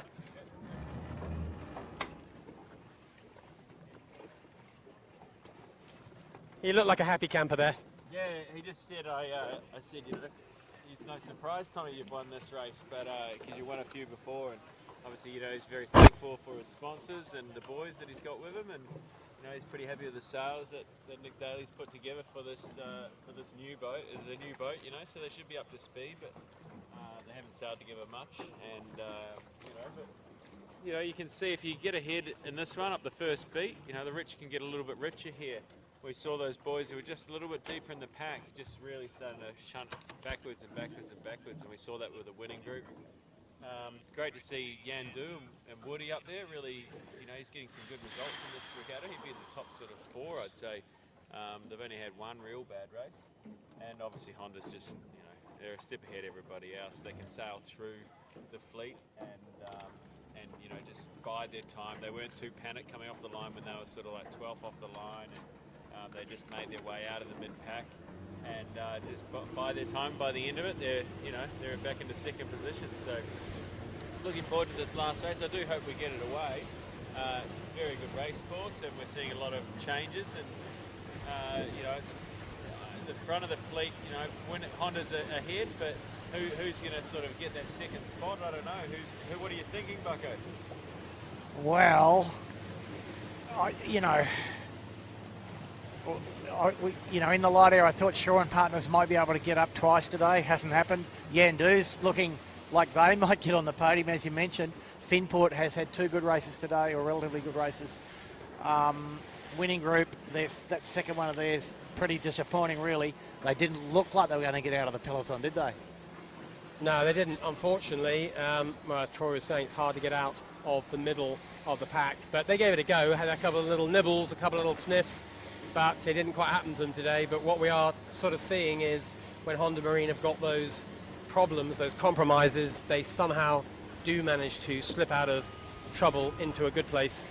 Yeah. And that's usually a sign of good boat speed. And I think they got plenty of that. Yeah, whatever place they go around a mark in, they rarely lose a place. If they pass somebody, True. that person stays past. Yeah, it is absolutely right. Well, you can see just a couple more boats to finish. We got Birkenhead Point Marina just coming down here with Dal Zotto as well, and then one of the Queensland boats coming our way too. That's Panasonic, that's Lumix. And you can see on the screen a second ago, a couple of the boats that have already finished, just hanging out, chilling along down the water to do 3 races, even in light conditions. So probably having a little bit of a refreshment, a bit of eats, etc. Setting themselves up for race 3 at the moment. As far as we know, there is a 3rd race. We'll let you know as soon as we have confirmation from the race officer.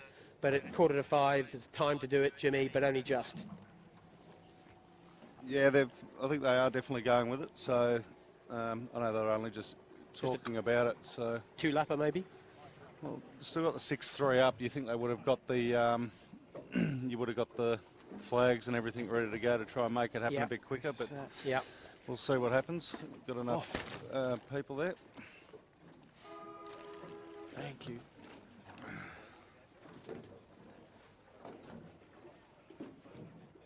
And I think the QMC didn't go back up, which was the boat which was lapped. So which would be good. Might be able to get this underway sooner than later. Yeah, QMC just around with it, just a jib up. So With just a jib up. you know what I mean. No spinnaker. What do you think? It's a yacht? Keelboat. Yeah. Keelboat. Take the mainsail down. You must have forgotten your bloody tablets today, Bucko. I tell you. And I thought I was going all right too. You know. You are going all right. Thanks, brother. Thank you for the support. Yes.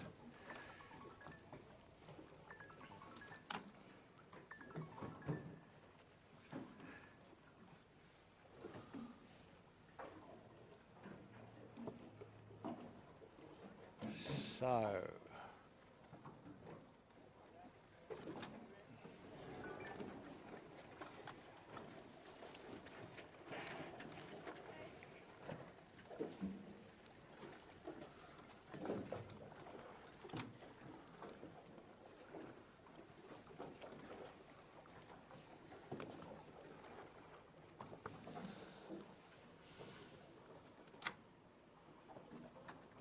Well, the wind will stay in about like it was by the look of it, so not going to be a problem from a wind standpoint. So it's just a question whether the committee feels like it can, at 4:45 local time, start the race. Yeah.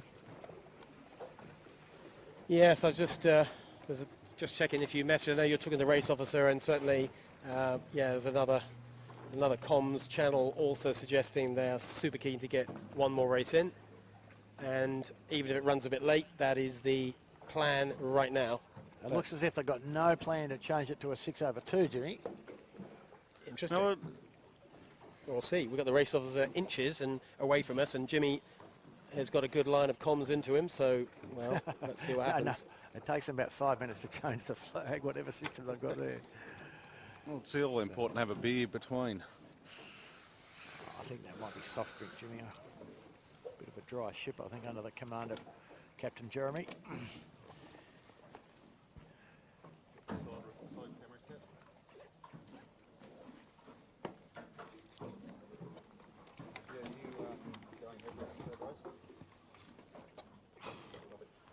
Yeah, no, and sunset's after 7, Mark. There's plenty of time, you know, from a standpoint of how much light we've got.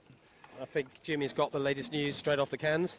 Yeah, they're just working out a few other little results, and then,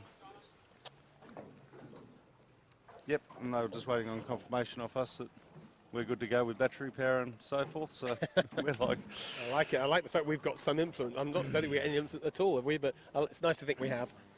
Anyway, I think they're just going to try and get... I'll radio them after we do the on-water interviews, just to let them know that we're clear and that all the competitors are back to be able to race. Yeah, look, I'm sorry, viewers at home, we didn't get that interview with Tom Clout and his Bird and Bear crew. Couldn't get the audio. You saw the pictures, but that does often happen. We will try and fix the technology and see if we can get it all working for the end of the next race and have a chance to interview whoever is the winner of No, here he goes. He's going to change this to a 6/2. That's a good call. Yeah. 6/6, keep us out here all night. That's right. 6/6. Good one. And there's no way you'd be able to count the right number of laps, as they don't have a counter on board. How would you do that? So 6/2. Oh, we do a race down at Manly, Yeah. the inside southeast course, which is 6 laps, and it's real short. Gosh. And you literally got to put bits of tape on. Well, we just had a bit of tape. We cheated a few times and just had bits of tape that we'd peel off. Yeah. You've got to do that. That is for sure. No other way to do it. Well, we won one day down there, Mark, and everyone else did an additional lap. We'd gone in, but we had an onboard tracker which showed that we did the required 6 laps. And That's the way. We were in the it. showers, and everyone was going, "No, you guys went too early." Yeah. No, the other way around. Everyone else did an extra lap. That's the way. There's our race officer, assistant, our starter. It's not unknown, is it? 6/2. There we go. That's Mr. Whitty 2 laps. Senior, closely related to the boss of AeroMedia, John Whitty, who's on board our Camera Cat. He's our drone pilot, as well as overall in charge of all the tech. So keeping it a little bit in the family, never a bad thing. They know what each other are thinking and doing. Yeah, Jeremy, long-time owner of a good ocean racing yacht, Szechuan, which is Davidson. And a pilot as well. Davidson 40, not just a pilot, lead pilot for Qantas. Well, I say pilot, you're right. A very senior pilot indeed. Yes. And flying in the family. I know there's a bit of seaplane action happens, I think. Jono sometimes does not fly a drone gets in a seaplane and zooms around, so plenty of flight expertise available. That's probably why we get the good drone shots, in truth. So it all looks pretty quiet on Sydney Harbour. It's quiet and it's calm, it's empty. It is a strange day, it's strange times indeed, and there is still some sailing going on Sydney Harbour. There's not a lot of sport around the world right now for very good and very obvious reasons. I guess we're lucky we have a sport that is outdoors, doesn't put people in much of a way of close proximity, and we're in a warm climate. So to a degree, nobody's safe, that's for sure, but to a degree there is some mitigation of the chance of infections. And that's the thought process with why we're sailing. I've got some messages saying, how come you guys are sailing? That, give or take, is where we're at, but a lot has been changed for this regatta. We've got rid of spectator boats and we've got rid of various other things that would have brought people into that kind of proximity that the whole world and this country also is trying to avoid. All quiet on Sydney Harbour. The bridge pretty quiet too, the traffic pretty quiet. Yeah. Commuting levels at levels we've never seen before, like not much really, a lot of working from home going on. Yeah, the roads today were pretty quiet. But for the viewers offshore in particular, you know, the rugby contests have still been on this weekend. There's at the moment proposing to play games in empty stadiums this week. Whether that actually continues to be the case, we don't know. But that's a contact sport where, depending on the brand of rugby, you know, 25 or 30 or more people bash each other up all day and exchange up close and personal fluids, one might say. And yes. Sailing's pretty, you know, like we always say, you always get to the end of a Hobart race in better health than when you got on. Salt water and a bit of ultraviolet mustn't be too bad. And there's a lot of sun here. We do get a lot of the right vitamin hitting us hard, which is good to try and do your best to give sort of a natural immunisation. But yeah, no room for complacency anywhere at all. And good to see the measures that are finally happening everywhere. Some sooner than others in different countries. But all club rugby, shoot shield included, and kids rugby has all been postponed until that's right. May. All kids sports off, all changed. So a different world, that's for sure. It's a different world this week than the one it was before, and it's probably going to change a few more times again. And I'm not sure whether we will have racing tomorrow. That's our reality. We hope we will, but we don't know if we will. The club will make a decision this evening. We'll make sure you guys know tomorrow morning. We'll get some messaging out if indeed racing just keep an eye on the Facebook page and the sailing web page at the 18-footers. 18-footers website for sure. If you don't hear anything, then we will be racing again tomorrow, starting at 2:45, live from the boat park at 2 o'clock as usual. But it is a fluid situation, and the club and the race committee are having to adapt as circumstances change, and on best advice from Sports Australia and from New South Wales and Sydney, various governmental departments. At the moment, we are aligning to their advice, and when that changes, well, we will change as well, as you would expect. That was the gun. There is your 5-minute gun. 5 reds at the back of the committee boat. We are going to get a third race in today. I think we're setting history, aren't we here, Bucko? Has there ever been 3 JJ races in a day? Pretty sure not, but I'm just asking because you're the man. You know this stuff. I don't think so. No, I don't think so either. So there we go. It is a historic moment in all sorts of ways today, and making our own tiny bit of history. 3 JJ So races. it does raise a bit of a question, though, Jimmy. If we were going to have 2 races tomorrow, if we have 3 races now, we're going to have 1 race tomorrow?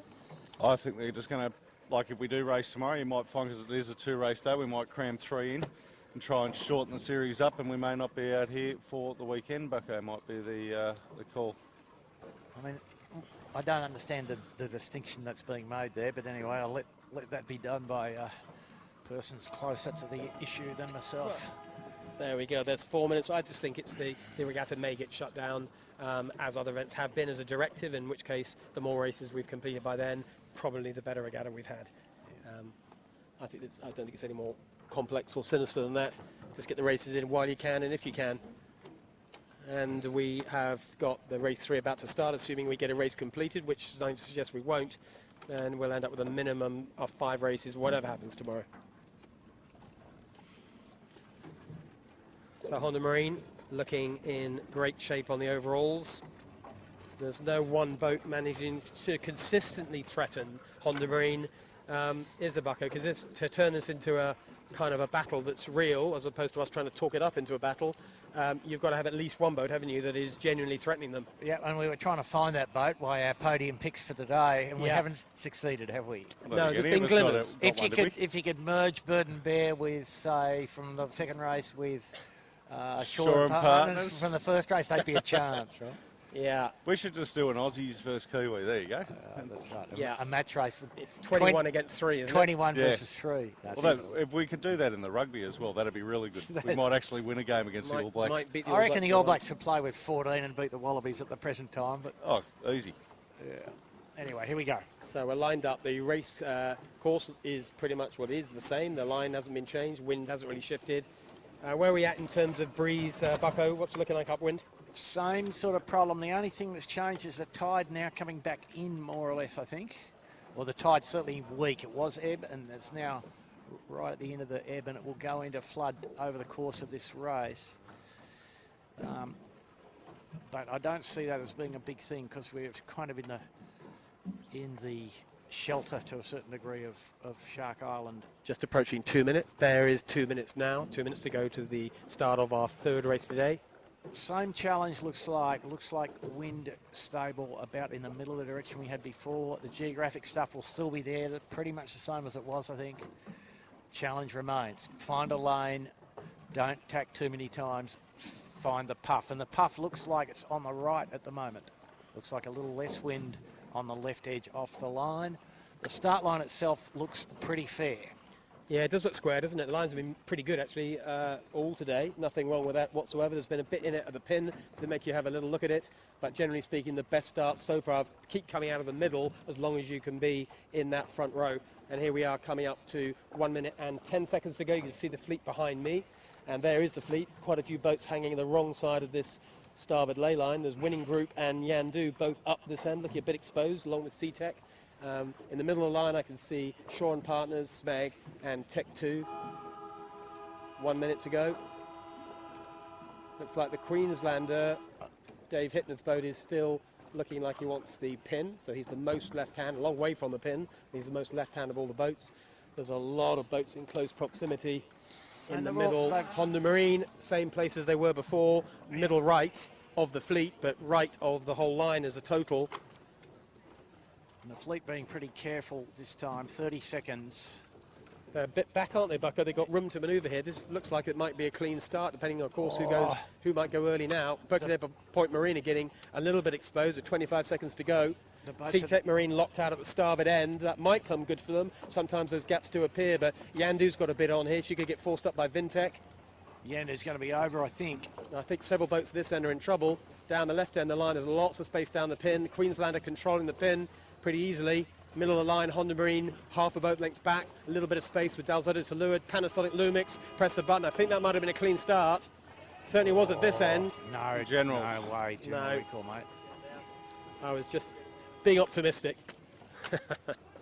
Where was the trouble there, Bucko? I mean, Honda Marine were in trouble. I think they actually ended up getting fouled by someone. But the 6 boats from the committee boat on, and once those 6 are over, you can't see. Yeah. So that just about summarises it. But let's see what actually could have occurred there.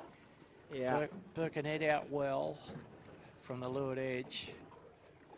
Dalzotto and Honda tangled up together there. Yeah, there was a bit of a coming together of 2 yachts there, so that played out nicely for Honda. We didn't see what caused that, where the incident was, but the end result of all that is that a general recall has gone into place, so no drama for Honda.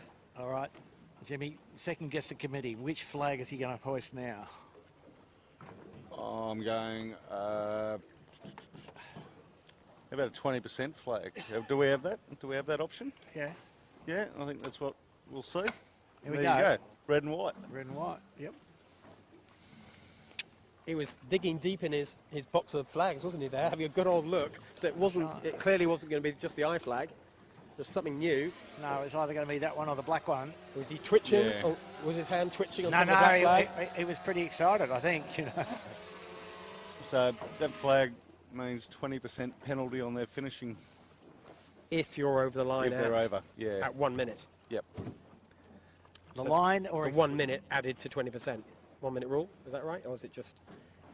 Yeah, it must be. Over the line or the extensions. Yeah, in the last the round. extensions, 20% Exactly, added to your time overall, I believe. Yeah, so you can't exonerate like you can on an I flag just by going around the ends. Yeah, You just still means got to I go get around to the ends, carry but something. you carry 20%. You carry a bucket basically behind you all the way around, costing you 20%. Not recommended. No, that's Well, not it's better. really... It's better than the black flag option, that's for sure. Yeah, well, 20% is only 5 boats, I suppose, so it's not the end of the earth, is it? But if you won the race and got it, you'd be feeling a bit dirty on yourself, wouldn't you? But the confusing part is red and white flag with our red start flags is going to be the interesting part from to look at, isn't it? We'll have to keep an eye on that. There's an awful lot of red and white going on. We'll try and make it. We'll try and get nice and close, basically, so you viewers at home can see it as well as we can. And trust your own eyeballs. Just remind us, Jimmy, this is race 5. If race 5 gets away and is completed, tell us about discards. Is it a series? If it ends after race 5, the whole series stopped tonight, what would the story be? Well, we already got a series because 4 was to constitute a series. 5, you get a discard. 5 or 6, you get a discard. 5, 5, you get a discard. And then they, so, but fingers crossed, as I said, we might be out here doing exactly this again tomorrow, getting 3 more races.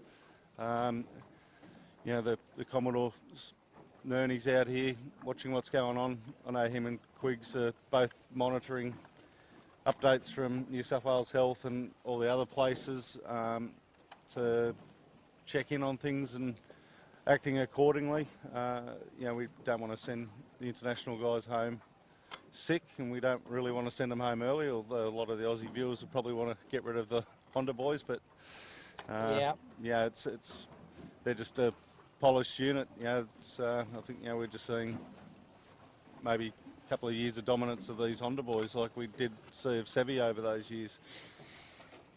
Yeah, that's right. It seems to be what happens. You get a good group of people, you get a setup, you get a bit of focus, and they kept sharpening the stick, haven't they? Yeah, I agree with that. And they're good at it.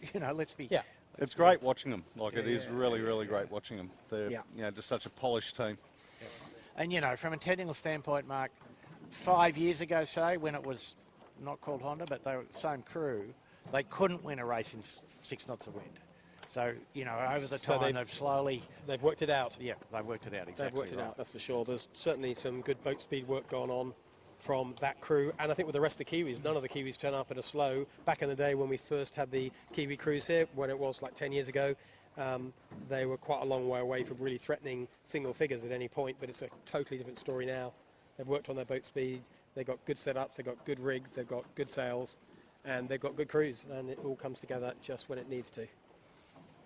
Yep. So we're setting up again a second go at race number 5, the third race of today. Same conditions, dead flat water. It's like a lake looking up to Rose Bay. The top mark is just off the beach at Rose Bay, next door to Wallara Sailing Club, pretty well-known dinghy sailing yacht club here in Sydney, where the 2000 Olympics were based.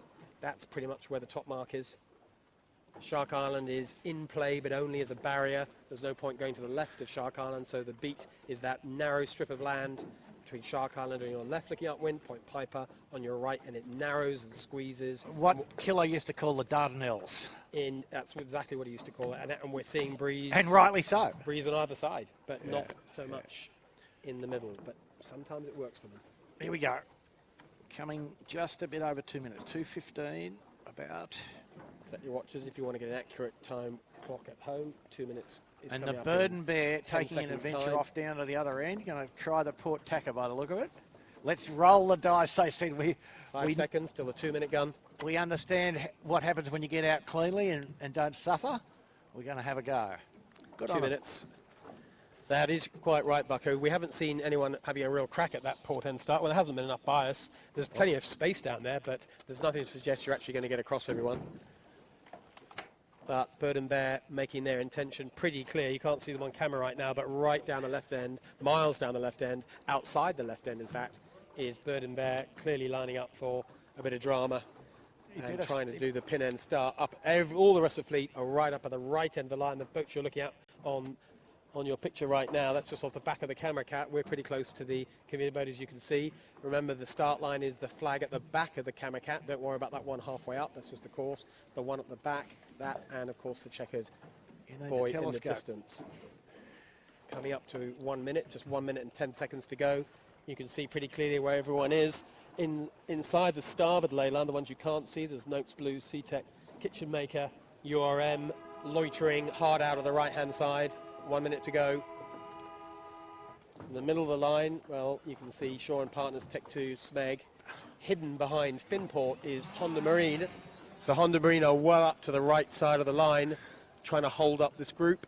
Close to the committee boat. The Finport's early, Mark, isn't it? Have a look. Finport is definitely early. Yandu also going to be early because they don't really have any, there's no bearway they can do. They're too slow to head up, otherwise they'll be in irons. They've got a bit of boat handling challenge coming on. Winning group just to leeward of Honda Marine. So Honda Marine, Kitchen Maker, Queenslander and Winning Group all in one very small piece of water with 25 seconds to go. They're all just to windward of Shaw and Partners. You can see on camera there, just about to appear. The other side of Finport, there is Honda Marine. To leeward of them is Winning Group. That's where we think a lot of the action is going to come from. Down the far pin end is Del Zotto, putting the trigger a little bit early with it. 6 seconds to go, but they might get away with this. Loitering up at this end, you're about to see Marcus Ashley-Jones on URM. Lovely gap appearing for him. He'll be happy with that. He takes the committee boat end. Yvette Heritage just one to leeward. Out of the middle, Winning Group make a great start. Shaw and Partners to leeward. Honda Marine to windward. They look like the best boats out of the middle. And right down the far end, Del Zotto, we'll see how that plays out for her. No sign of the Bird and Bear. Port tack in the end there, Bucko. No, I didn't get a view. Did not get a view. Presume I had to tack back yet. I've had to tack back onto starboard. So they'll be about 10th. It's a bit fresher, isn't it? It's 3 wiring. It's a bit more left-hand than it has been before there. Yep. They're not even going to get their bows up to Shark Island. It's a little bit more left than it was. That's going to probably help the boat's middle left. At the moment, the very, very early days, Winning Group looking in really good shape out of the middle. Honda Marine looking okay, just going to hold the lane where they are. They're not going to get to Winning Group without anything changing. Winning Group could cross and tack right now. Shaw and Partners also in decent shape. Tech 2, a couple of boats down to leeward, just hidden behind the Royal Oak. And up to windward, it's the right end of the line, more the right end of the line at URM and Noakes Blue. And Finport have tacked over to cross sides onto the right-hand side, as has Noakes Red, as have Maersk Line. Yeah, and just a little bit more pressure coming down the funnel here, so pretty nice sailing conditions now. Wind where we are up to about 10 knots, so a little bit easier to sail than the race that we've just completed. A tight little battle. You should see it out of the right-hand side of your shot. That's Winning Group and Shaw and Partners. You can see the blue boat heading in towards Shark Island. We got the up-close and personal picture now for you. You can get all the angles on this boat, don't you? You can see everything. Winning Group coming into Shark Island. They haven't got long till they'll have to tack for water. And Shaw and Partners are going to try and find a lane out of here if they can. These are two of the best boats out of the hard left-hand side. Seti pressing the luck here with the water depth, although Going all the way. If you see him stop awfully suddenly, you'll know that he maybe took it a little bit too far, but that's a clean tack and a really lovely tack. How fast does Sam Newton get across that boat? That's a fantastic work from him. And Shaw and Partners go next. Equally good tack from the Shaw and Partners as well. Nice job from those two boats. So Winning Group's going to lead here by the look of that. If they maintain, they've just got a little bit of left hand with good pressure. Finport high and slow out of the other end, but the left hand guys have won the war. And Honda quite happy just to let Winning Group cross them. Honda have gone the same way, very conservative, not worrying about tacking before Winning Group, just happy to let them go their own way. So Honda Marine did tack right into Shark Island as well, just to let you know. Winning Group crossed them easily by 5+ boat lengths. But at the moment, and this early stage, Winning Group are leading on the water. There's not a lot between the next 3 or 4 boats. Yandu looking good out of the middle, as is SeaTech. Honda Marine not looking bad out of the hard left, but going to struggle to cross this group of boats in the middle as a little righty comes in. There's all the boats you're looking at now. That's all the middle group. There's Yandu with the yellow, the round patch on her sail, the blue and red logo. She's in the middle, looking good. She's probably second on the water right now. As we look back across the fleet, you can see there's Yvette Heritage on Noakes Blue coming across here on port.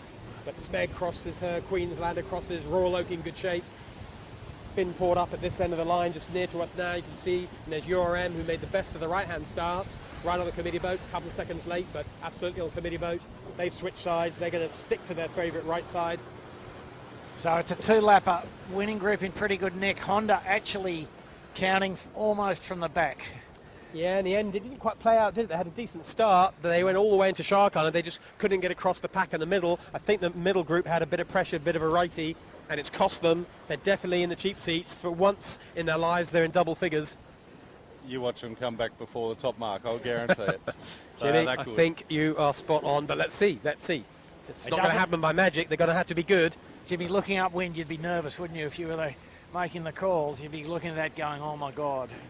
Looks yeah, like you would, but the guys on Honda, I reckon they got a direct line to Jesus. They can almost walk on water. Almost. They're that good. So interesting, just for comparison purposes, Mark, Bird and Bear, as the example from the first race, crossed Honda.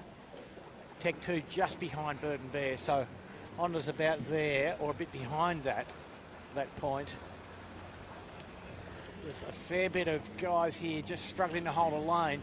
Winning group looks best right now. They're into the most wind. The other guys all hurting each other a bit. It might be okay this time to go all the way to the left-hand ley line, the port tack ley line. And maybe the winning group you're looking at now, she's the leader on the water, not by a lot. It doesn't, but it's so shifty at the moment. In the big lefties, we've got some boats right out to the left. Kitchen Maker and Sea-Tech, Rag and Famish, who could tack and cross, particularly if they find more pressure. So winning group's got that problem on the left. And out on the hard right, she's got Yandu, Finport, and a little bit further back was Royal Oak in Honda Marine. She's made her decision. She's going to bank on the right. I think they had to make a call there. Yep. It wasn't looking good on the left-hand boats at all, was it? No. But Tough lead to defend, that's for sure. A nice bit of wind down the middle of the track here. So that was your left-hand group you were looking at. Now we're looking from the drone at the right-hand boats, and there's winning group, and there's a big ferry about to try and get in the way of everyone. Hopefully she'll keep clear. Winning group heading off to the right. Tech 2 going there too. Yandu, Finport, Honda Marine's going to end up in the middle, so it's all happening here. I hope you're managing to keep some sense of where the fleet is. In simple terms, Tech 2, Winning Group and Yandu are on the right, and in the left, Rag and Famish, Kitchen Maker, Sea-Tech, Bird and Bear. But there's not a lot between the right and the left. It all comes together awfully quickly here as we get to this top mark. We've probably got 2 minutes sailing, 2.5 minutes till we get to that top mark. Still in the same position, near Wallara Sailing Club, near the Catalina restaurant, if anyone knows this part of the world, which is right on the waterfront there. It's just off there. Well to the left of the motorboat that you've just seen on screen a second ago. Here's our mess. We're with the most left-hand boat with Kitchen Maker on the left side of the beat. You're getting a good view of what they're seeing. A lot of boats to the right of them. Every time they get a lefty, they look famous like they are now. And every time the bar goes down, of course, not nearly so good. It's very dynamic. It's changing all the time. Another big lefty for Kitchen Maker. Honda Marine out of your right side of your picture, you can see there. They're making a decision to come this way as well. They're making gains, that's for sure. They were definitely in the teens. They're not in the teens anymore, Jimmy, are they? No. Keeping it simple. I haven't seen them tack a lot. Just keeping it simple. Well, Finport crossed them quite comfortably earlier, like just off the point there. And Finport went 2 boat lengths further than them, and look at Honda. They're just gone. Let's see if they can keep that up to the top mark. So still on Kitchen Maker, there's Tech 2. It's a little port starboard, but I think Kitchen Maker just going to get across both these 2 boats. Sea-Tech, a little duck. Yeah, Tech 2 aren't going to give them the chance to duck. So Tech 2, I think, will just have to tack away there. And still out of the right-hand side, Winning Group still lead. They committed back to the right-hand side when the left didn't look quite so clever. And they're making some good decisions. Very tough tactical here, Bucko, isn't it? Every time you look up, it looks like the tack you're not on looks like the good one. It's just one of those days. Wow.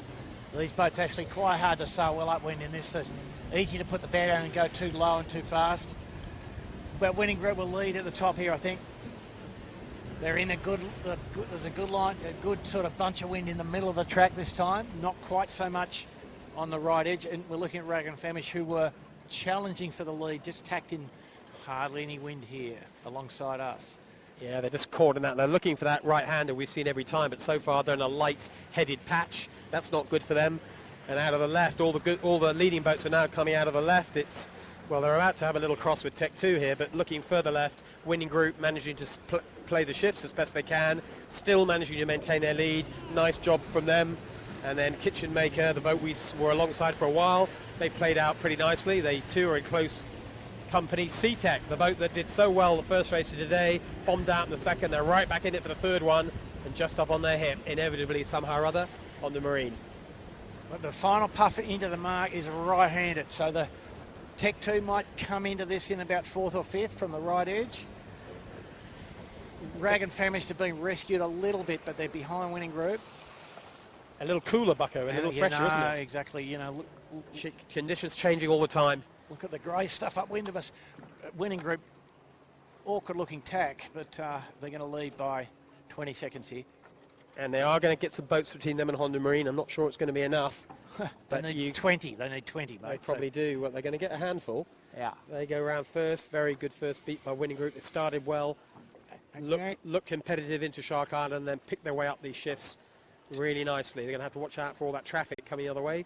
It is port starboard in their favour, but they've only got so many rights. And Tech 2 effectively second, Rag third, Kitchen Maker fourth, Yandu fifth. Yeah, return to form. Jack McCarney thinking what might have been after a nice conservative, more straightforward beat. He's right in amongst the leaders, of course, what we'd expect. He's had a terrible day today so far, but maybe he can get a bit of satisfaction from this race. Next round was Yandu, followed by Bird and Bear. Another good performance. There's Smeg tacky on the mark with Tech just behind them. And then there is Honda Marine about, 9th or 10th, something like that.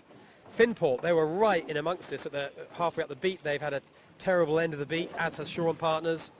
And it's crowded up at this end. Look at all these, so many skiffs, big sails, not much wind. It just creates a horrible vacuum. Oh, it's tough. It's very tough. There's Noakes Red in what looks like no wind at all. They're going to have to find a way to get around this mark. Noakes Blue going to go around the outside of them. And then Shaw and Partners, Vintech, Panasonic, Lumix, Royal Oak. And then we get back to Birkenhead Point Marina, Maersk. And there's URM, and URM looked pretty good the first part of the beat. They were the boat on the committee boat, picked their way up the first part of that beat without any problem at all. They're right in it, and somehow it's just all gone wrong for Marcus Ashley-Jones. Second half of this beat. Remember, this is just the first leg, but it's only a 2-lap race. This race will finish awfully quickly, particularly if you're a back marker running out of time to make up any places. Wow. Winning Group's gone. They should be able to win from there, you'd think. Yeah, you'd think it's a bit of a Bird and Bear situation where they're going to be that much clear they can just do their own thing. You'd imagine. We'll have a look at them at the bottom mark, but there's plenty of little battles happening further back in the fleet. Vintech, Noakes Red and Shaw and Partners, they're going to have to sort themselves out, and Finport and Noakes Blue just ahead of them by a couple of boats. And Smeg just jibing inside Honda in about 8th. So that'll be interesting. So we're here with Noakes Blue, you can see Tech, Appliances, Smeg, Honda all in a little bunch there, all hurting each other. And Bird and Bear is a little nice of that group.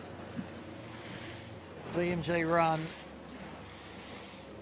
pretty reasonable ley line by the look of that. So the guys like Bird and Bear, Winning Group probably got about a 40-second lead there, Mark.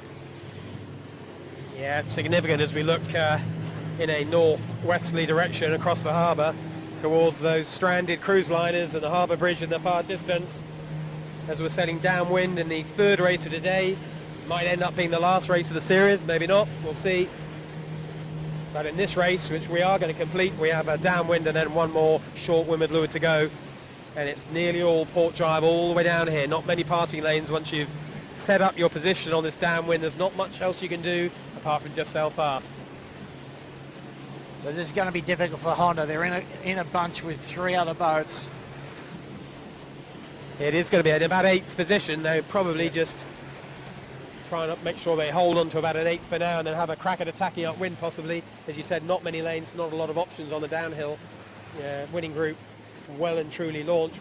And Yandu yet again, another good race for John Winning. We keep talking about him. Well, he's performing consistently, quickly, tactically smart, starting well, all the things you want. He's having a great day. Won of his results. I'm forgetting which one. It's been a blur a bit today. Wasn't that good, but 2 great races. If he can finish today anything like where he is now, he will be very happy with today's work. Up front, race leader, winning group, significant lead, 30 seconds plus. And then Rag and Famish, Yandu and C-Tech are the next line. And then we go back to Kitchen Maker, Smeg, Bird and Bear, C-Tech, and then Honda Marine.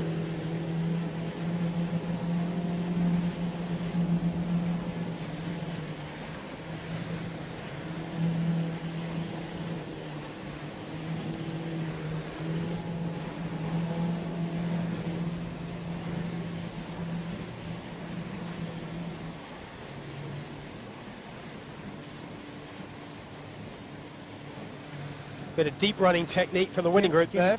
Jimmy.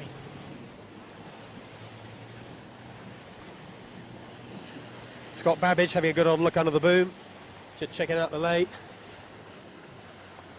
Scotty doing what good motion hands do. Jimmy, can I have a look at the other side of the chute? You can just wait, Bucko, until they jibe. Okay? Okay. They'll hardly fill it. Well, mate, I'm trying to line up shots, not worry about you and Spinnakers. There's the jibe. Easy as you like. Getting any ideas on how to build a good Spinnaker, Bucko, off that? No, not really. So certainly any boats that don't have to spend too much time at starboard jibe seem to do better out of this run. Low lane ultimately is good. The starboard jibe is the slow one. Long port is what you want to do, and so all the boats like Rag and Famish and Yandu are going to do well out of this, closing up to winning group a fair bit. And C-Tech probably going to do less well as they are out on the other side, left-hand side of the run as you look downwind, but won't be dropping off too much. So round the bottom mark for the first time, winning group. Certainly not as big a lead as they had only 2 or 3 minutes ago, by any means, but still comfortably leading, and I'm sure a bit of clear air, they'll stretch that lead back again. Going around the same left-hand bottom mark as winning group is in second place, Yandu. Great job from John Winning. Very closely followed by Rag and Famish. Rag and Famish obviously got some good settings today here, Bucker, because we're talking about them yet again. 2 races in a row, they're up near the front. Yeah. Pretty light crew weight, I think, as well. And, oh, that's horrible. Wow. Yeah, that rounding wasn't the best for sure. Yandu in full control, making it hard for Rag and Famish. I mean, they're not on a wind yet. They're reaching. Both boats are reaching away, aren't they, I think? Anyway, next downwind, down this bottom mark, it's going to be Kitchen Maker. And then it's probably going to be Burn and Bear, and only then is it Tech 2. You've got the wrong side of that last shift. Certainly it doesn't really pay going hard left downwind by the looks of it. That jibe in on starboard is hugely expensive. Yeah. Kitchen Maker next round, Bird and Bear next round. Tech 2 going to the other mark, which I think is a good thing. Give them a chance. Separation looks like there's more pressure on the left side in the Dardanelles here. Tech 2 not the best drop, but it's light enough that boat handling is really challenging. You get found out if technique isn't smooth, if you don't know exactly what you're doing, you're not coordinated, then you look pretty average. It's that light. There's Tech 2 round the right-hand mark heading off towards Shark Island. She's got a bit of clear air once she gets past those Spinnakers, because all the rest of the fleet has gone the other way, taking the other gate. Next down is Honda Marine. Put them in about 9th, I think that is. 8th. So they kind of held position down here. They're also following Tech 2 round the right-hand mark. And Tech 2 is standing away there in reasonable pressure, 2.5 strings. So they'd be happy with that. I think that they've got themselves out of all the dirty air from the fleet and into some wind on the left-hand side. A bit hard to say at the moment, but the guys that have gone right are definitely going the wrong way. Anybody that's sailing on port in that group, winning group, Bird and Bear, and Yandu as well, probably have put some back in the... Oh, and Shore Partners, another even bigger ripped in their Spinnaker. Yeah, was that a collision, do you think, Jimmy? Yeah, it just looked like it got the spreader of appliances online. And a bit of advice being given between the skippers there. All in up a bit tight, up close and personal. Vintech, Shore Partners, both going around the mark at the same time. And then Noakes Blue getting caught in the collateral damage, just double dirty air by these 2 boats. And then round the other mark, what you're looking at now is Noakes, Finport, and Appliances online. But you're right, Jimmy, Sean Partners, that tear, does that look terminal or just ugly? I don't know that it'll... Well, I think probably that it's light breeze. They get might get away with with it. But having a big hole like that in the Spinnaker is not going to help you get downhill fast. Not in the North design, I don't think. Oh, I'm not sure that's a North. That might even be a Doyle Spinnaker, that one. I'm not sure.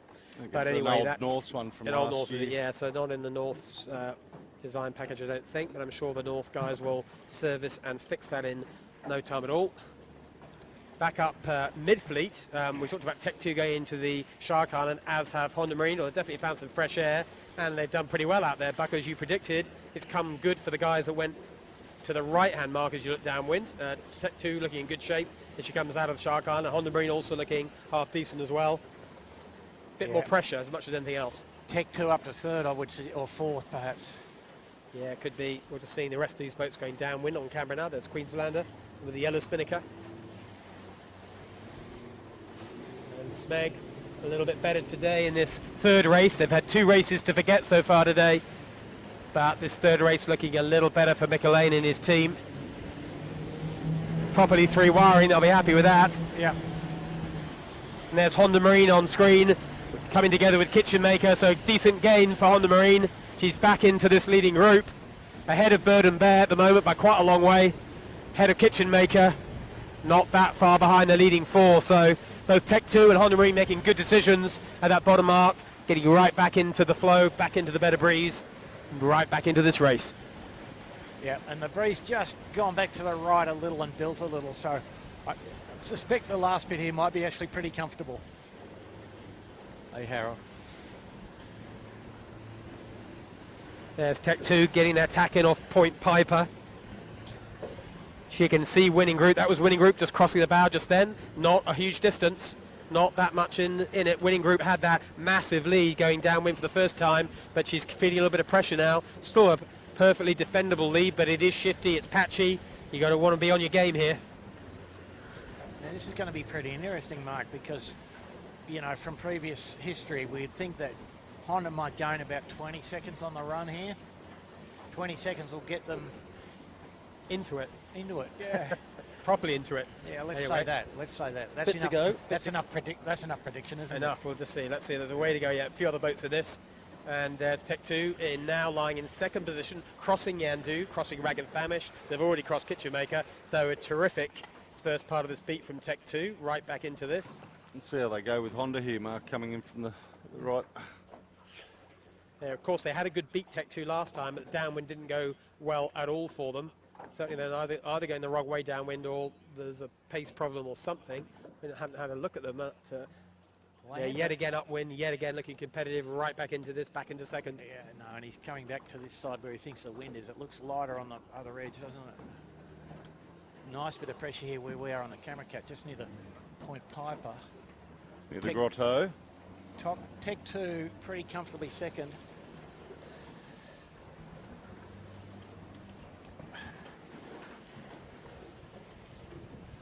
Pretty close, the battle for third. Yeah. The boats you're looking at there, which is Rag and Famish, Yandu, Honda Marine, and off further to the left is Kitchen Maker. They're not out of this battle for third, fourth either, just going a very different route to everyone else. Still pretty tight at the front, actually. We thought we'd have a couple of boats running away like last race, but not quite happening. Winning group have re-established their lead without any question. They've stepped out a little bit from the pack behind, but no more than a 30-second lead at the moment. So still a little bit more yachting to do for Stevie Jarvin, Scott Babbage and Sam Newton as they roll winning group into attack. Starting to stay in phase of the shifts. And that pack behind them you're looking at on camera now, that's the group behind, about 30 seconds back. Tech 2, Yandu, the next one to leeward. You can see Rag and Famish. Tech 2's just a women of those two. And then Honda Marine, the leeward, there she appears on camera, and that was Kitchen Maker crossing behind. So those 4 boats are all comfortably ahead of Kitchen Maker. We have got Smeg up and a hard left off in the distance. You might see them in the hard distance off the bow of winning group. That little black dot, that's Smeg and SeaTech, but I think they're too far left to really do anything to this group, but they probably will end up in 6th, 7th, 8th, something like that. But the top 3 is going to come from the boats you're looking at right now. And Honda and Yandu and Tech 2 all back onto port. Wind gone a little left. Everybody thinking the same, and everybody reluctant to let the puff go away. And that's a nice puff they're in. Winning group going back to the right as well. Interesting. Yeah, it seems like there's enough pressure now, Bucky. You can actually tack on the shift and trust it to still be there when you get out of the other side of the tack. As the sun's gone away, the air's got cooler, and it's a little firmer, isn't it? It's a little more reliable now. So the fleet really all tacking in sequence. It's very patchy, shifty, but not as patchy in velocity. It's just flicking left and right, but it holds just enough to make it worth tacking on these shifts. I think the boys on the winning group will be applauding the slight improvement in the wind. Yeah, they're definitely enjoying more. More wind is up, right up their alley, that's for sure. So winning group lead, tacking and looking for the ley line into the top mark for the second and last time. Race 3 today, last race today. And here is the top mark for the last time. We're right alongside it. You'll see it in a second, just after winning group tack. That is on ley line. And they've done a little extension. They've played the last couple of shifts nicely, plenty of boat speed, choosing their moment to tack. Of course, they haven't got any other traffic around them to direct, and three guys, three very experienced skiff sailors, making it look relatively straightforward. And they've probably, well, they have extended on this beat, having lost quite a lot of their lead at the end of that last run. But there's firm enough pressure now. It should be fairly straightforward for the winning group to continue on to win race 5, the race we're in right now. Proper lead, and luckily for them, the pack behind have just run into a little bit of a hole. That won't do them any harm at all. The winning group, nice simple barrelway set, plenty of runway ahead of them. My guess is they might make this easy and just go to lay and jibe. Yeah, no, it's a bit weird what's happening back there, though. Tech 2 did a bad tack or something I didn't see, but... Yeah, it's right. We've got the pack coming towards the top mark now. There they are. You're looking at them. We're just the other side of the buoy. And it's now Rag and Famish have now overtaken Tech 2 and Yandu and Honda Marine, and we'll see where they slot in. It all went a bit light and funky on that right-hand side. Rag and Famish managing to play it best of all. Great job from Rag and Famish. 2 races in succession now. They've been right in amongst the leaders. Super job. Wow, and you see the difference there when the little puff came down. Tech 2 looked like they weren't laying, and now they've laid easily. Honda in front of them, however. So Honda Marine, as they often seem to do, find a way to sniggle from trouble back into a decent spot. Oh, fairway set for them, but not for Tech 2. Tech 2 keeping the degree of difficulty nice and high by going light air jibe setting. They must have seen something we haven't, because that's a high tariff manoeuvre in terms of just slowing down. Anyway, Jack McCartney's going his own way. He might have seen something out there. He's gone, and following behind him, there's Bird and Bear.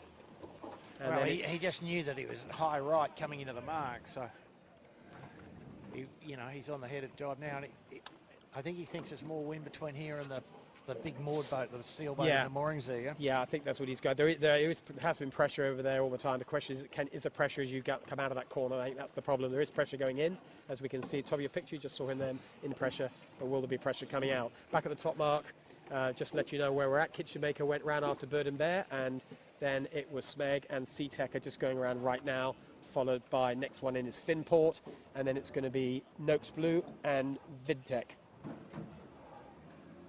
So Finport is 9th or 10th, yeah?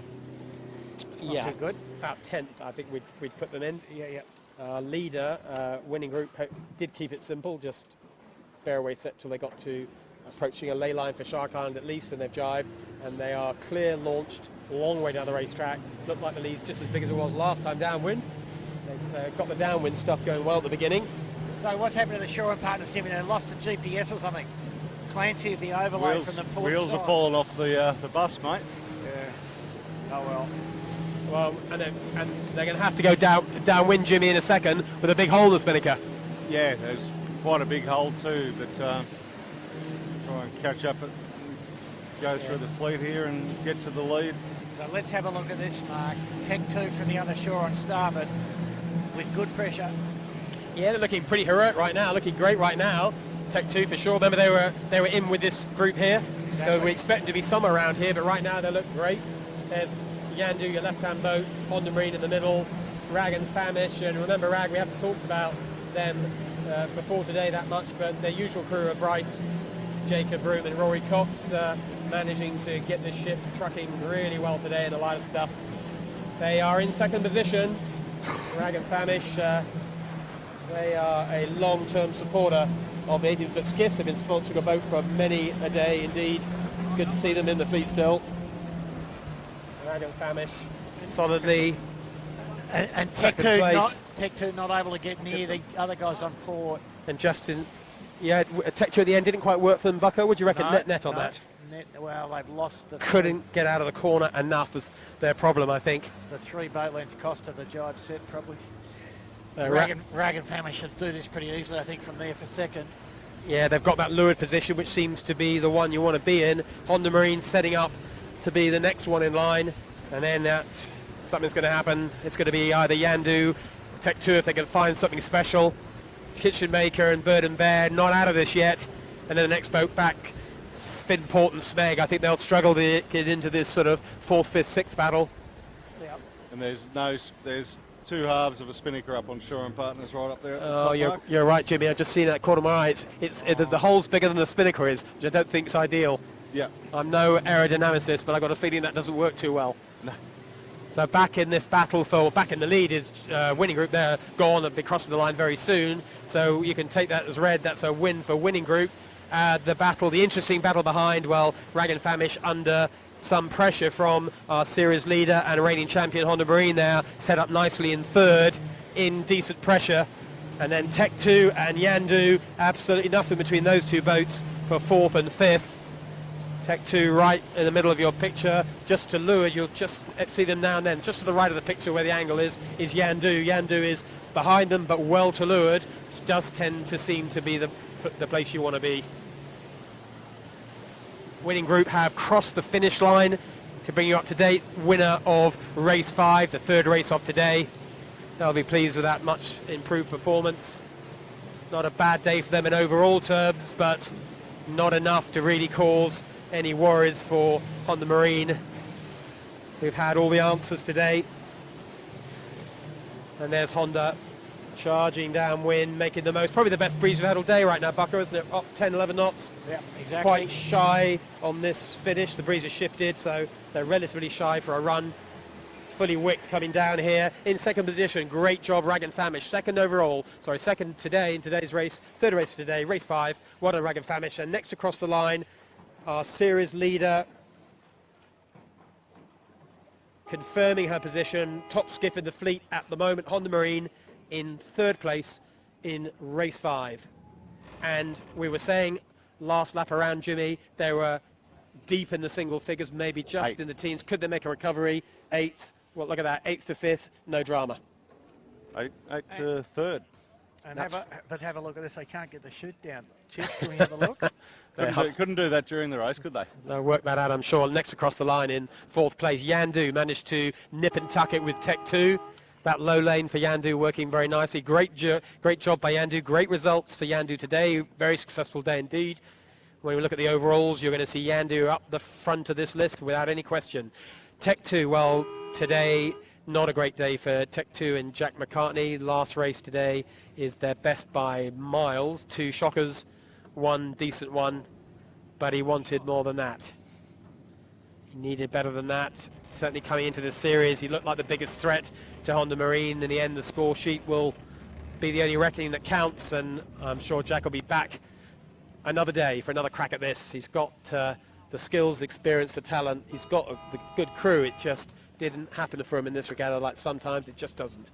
Next across the line, Kitchen Maker. Good job by the Kitchen Maker. They'll be happy with that. Bird and Bear, another good result from the Bird and Bear. And then it'll be Smeg. Kitchen Maker we haven't seen much of this series. Couple of not so convincing days in the fresh stuff, but Jordan and Lachlan Doyle and Tom Quigley putting it together today pretty nicely. They won't be unhappy with today's results. And Finport and C-Tech in a battle for the next one. It's proper battle here. What do you reckon, Bucko? No, C-Tech's across, I think. Yeah, that leeward line's always working here, isn't it? Starboard rights count for nothing if you can't use them. Yeah. Finport can't get anywhere near C-Tech in the end. Looks more dramatic on camera than it is in reality. C-Tech, plenty of pressure. Oh, and Finport. Wow. Dearie me. C-Tech across the line and not far behind. There you go. There's Finport. And then looking back up the fleet on this 3-race day, Vintech. That was Finport's buzzer, and then it's FinTech. It's going to be Noakes Blue, Appliances Online. And then a bit of a gap, bit of a surprise. Royal Oak, we're expecting a bit more from today. We've seen them perform beautifully in lighter airs, but not working for them today. And also Sean Langman, Noakes Red. Certainly was one of my picks, and we've seen him perform at times extremely well, the light and tricky stuff, but again, not their day.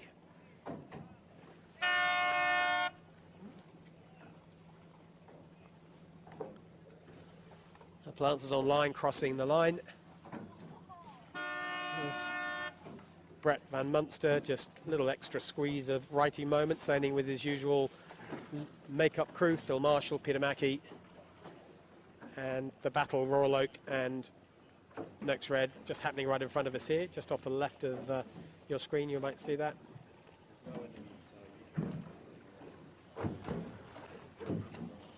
So it's been a long-ish day. Jimmy, what have you seen? What's your highlight of the day? Just the ability of that Honda boat, mate. It can, doesn't matter where it starts, it just gets through everyone, and yeah, they're just a polished team. They're unbelievable to watch, and yeah, it's a pleasure to be able to get out here and watch them and commentate on them. You know, seeing teams that Aussie teams that I thought would be able to hold it together fall apart. You know, I think all of us got our picks wrong today. Properly. We only got half of one sort of right. I mean, in a sense that the Doz, you know, did the right thing one race. Yeah. And you can see on camera there, if you look at the top picture, that isn't a spinnaker, is it? No? Well, that's James Doran's, what's left of his spinnaker. That won't be helping him downwind very much, so that's the damage that Jimmy was talking about. And Bucko, for you, what's been your standout moment of today? Well, I think there's only two things, really. One was that the Bird and Bear was able to win a race by lead a race by nearly 2 minutes at one stage. Yeah, that was Great remarkable. to see Tommy Clout and Johnny and Cam. Johnny Walton and Cameron get there, and that'll give them encouragement. But the point Jimmy's made is the valid one, the ability of Honda Marine to crawl out of any predicament and post a countable score. Yeah, champion performance from Honda today. That really is their headline story. Champion boat, champion performance. 2 windy days. They were top boat. Now a light, tricky day. Guess what? They're top boat. They're heading to win this series for the 3rd time in a row. We hope there will be more racing. We're not sure if there will be, but check on the website. We'll bring you up to date to the extent to which this event either continues or it doesn't. But wherever you are in the world, I hope you've enjoyed today's racing. 18-foot skiff racing of the highest quality. Not flat chat for once, light and tricky, but just as intriguing, just as interesting. Thank you to the production team for making this happen again, making it look smooth and easy when, of course, it never is. And thank you in particular to our drone pilot, our director, Michael Giltinan, our Ronin pilot as well, and, of course, Jimmy Bury driving the bus, Bucko, all his expert inputs, and from all of us and from me, Mark Healy, stay safe wherever you are, look after yourselves, be kind to each other. Maybe we'll see you tomorrow. We hope we do. Good day and goodbye from Sydney Harbour.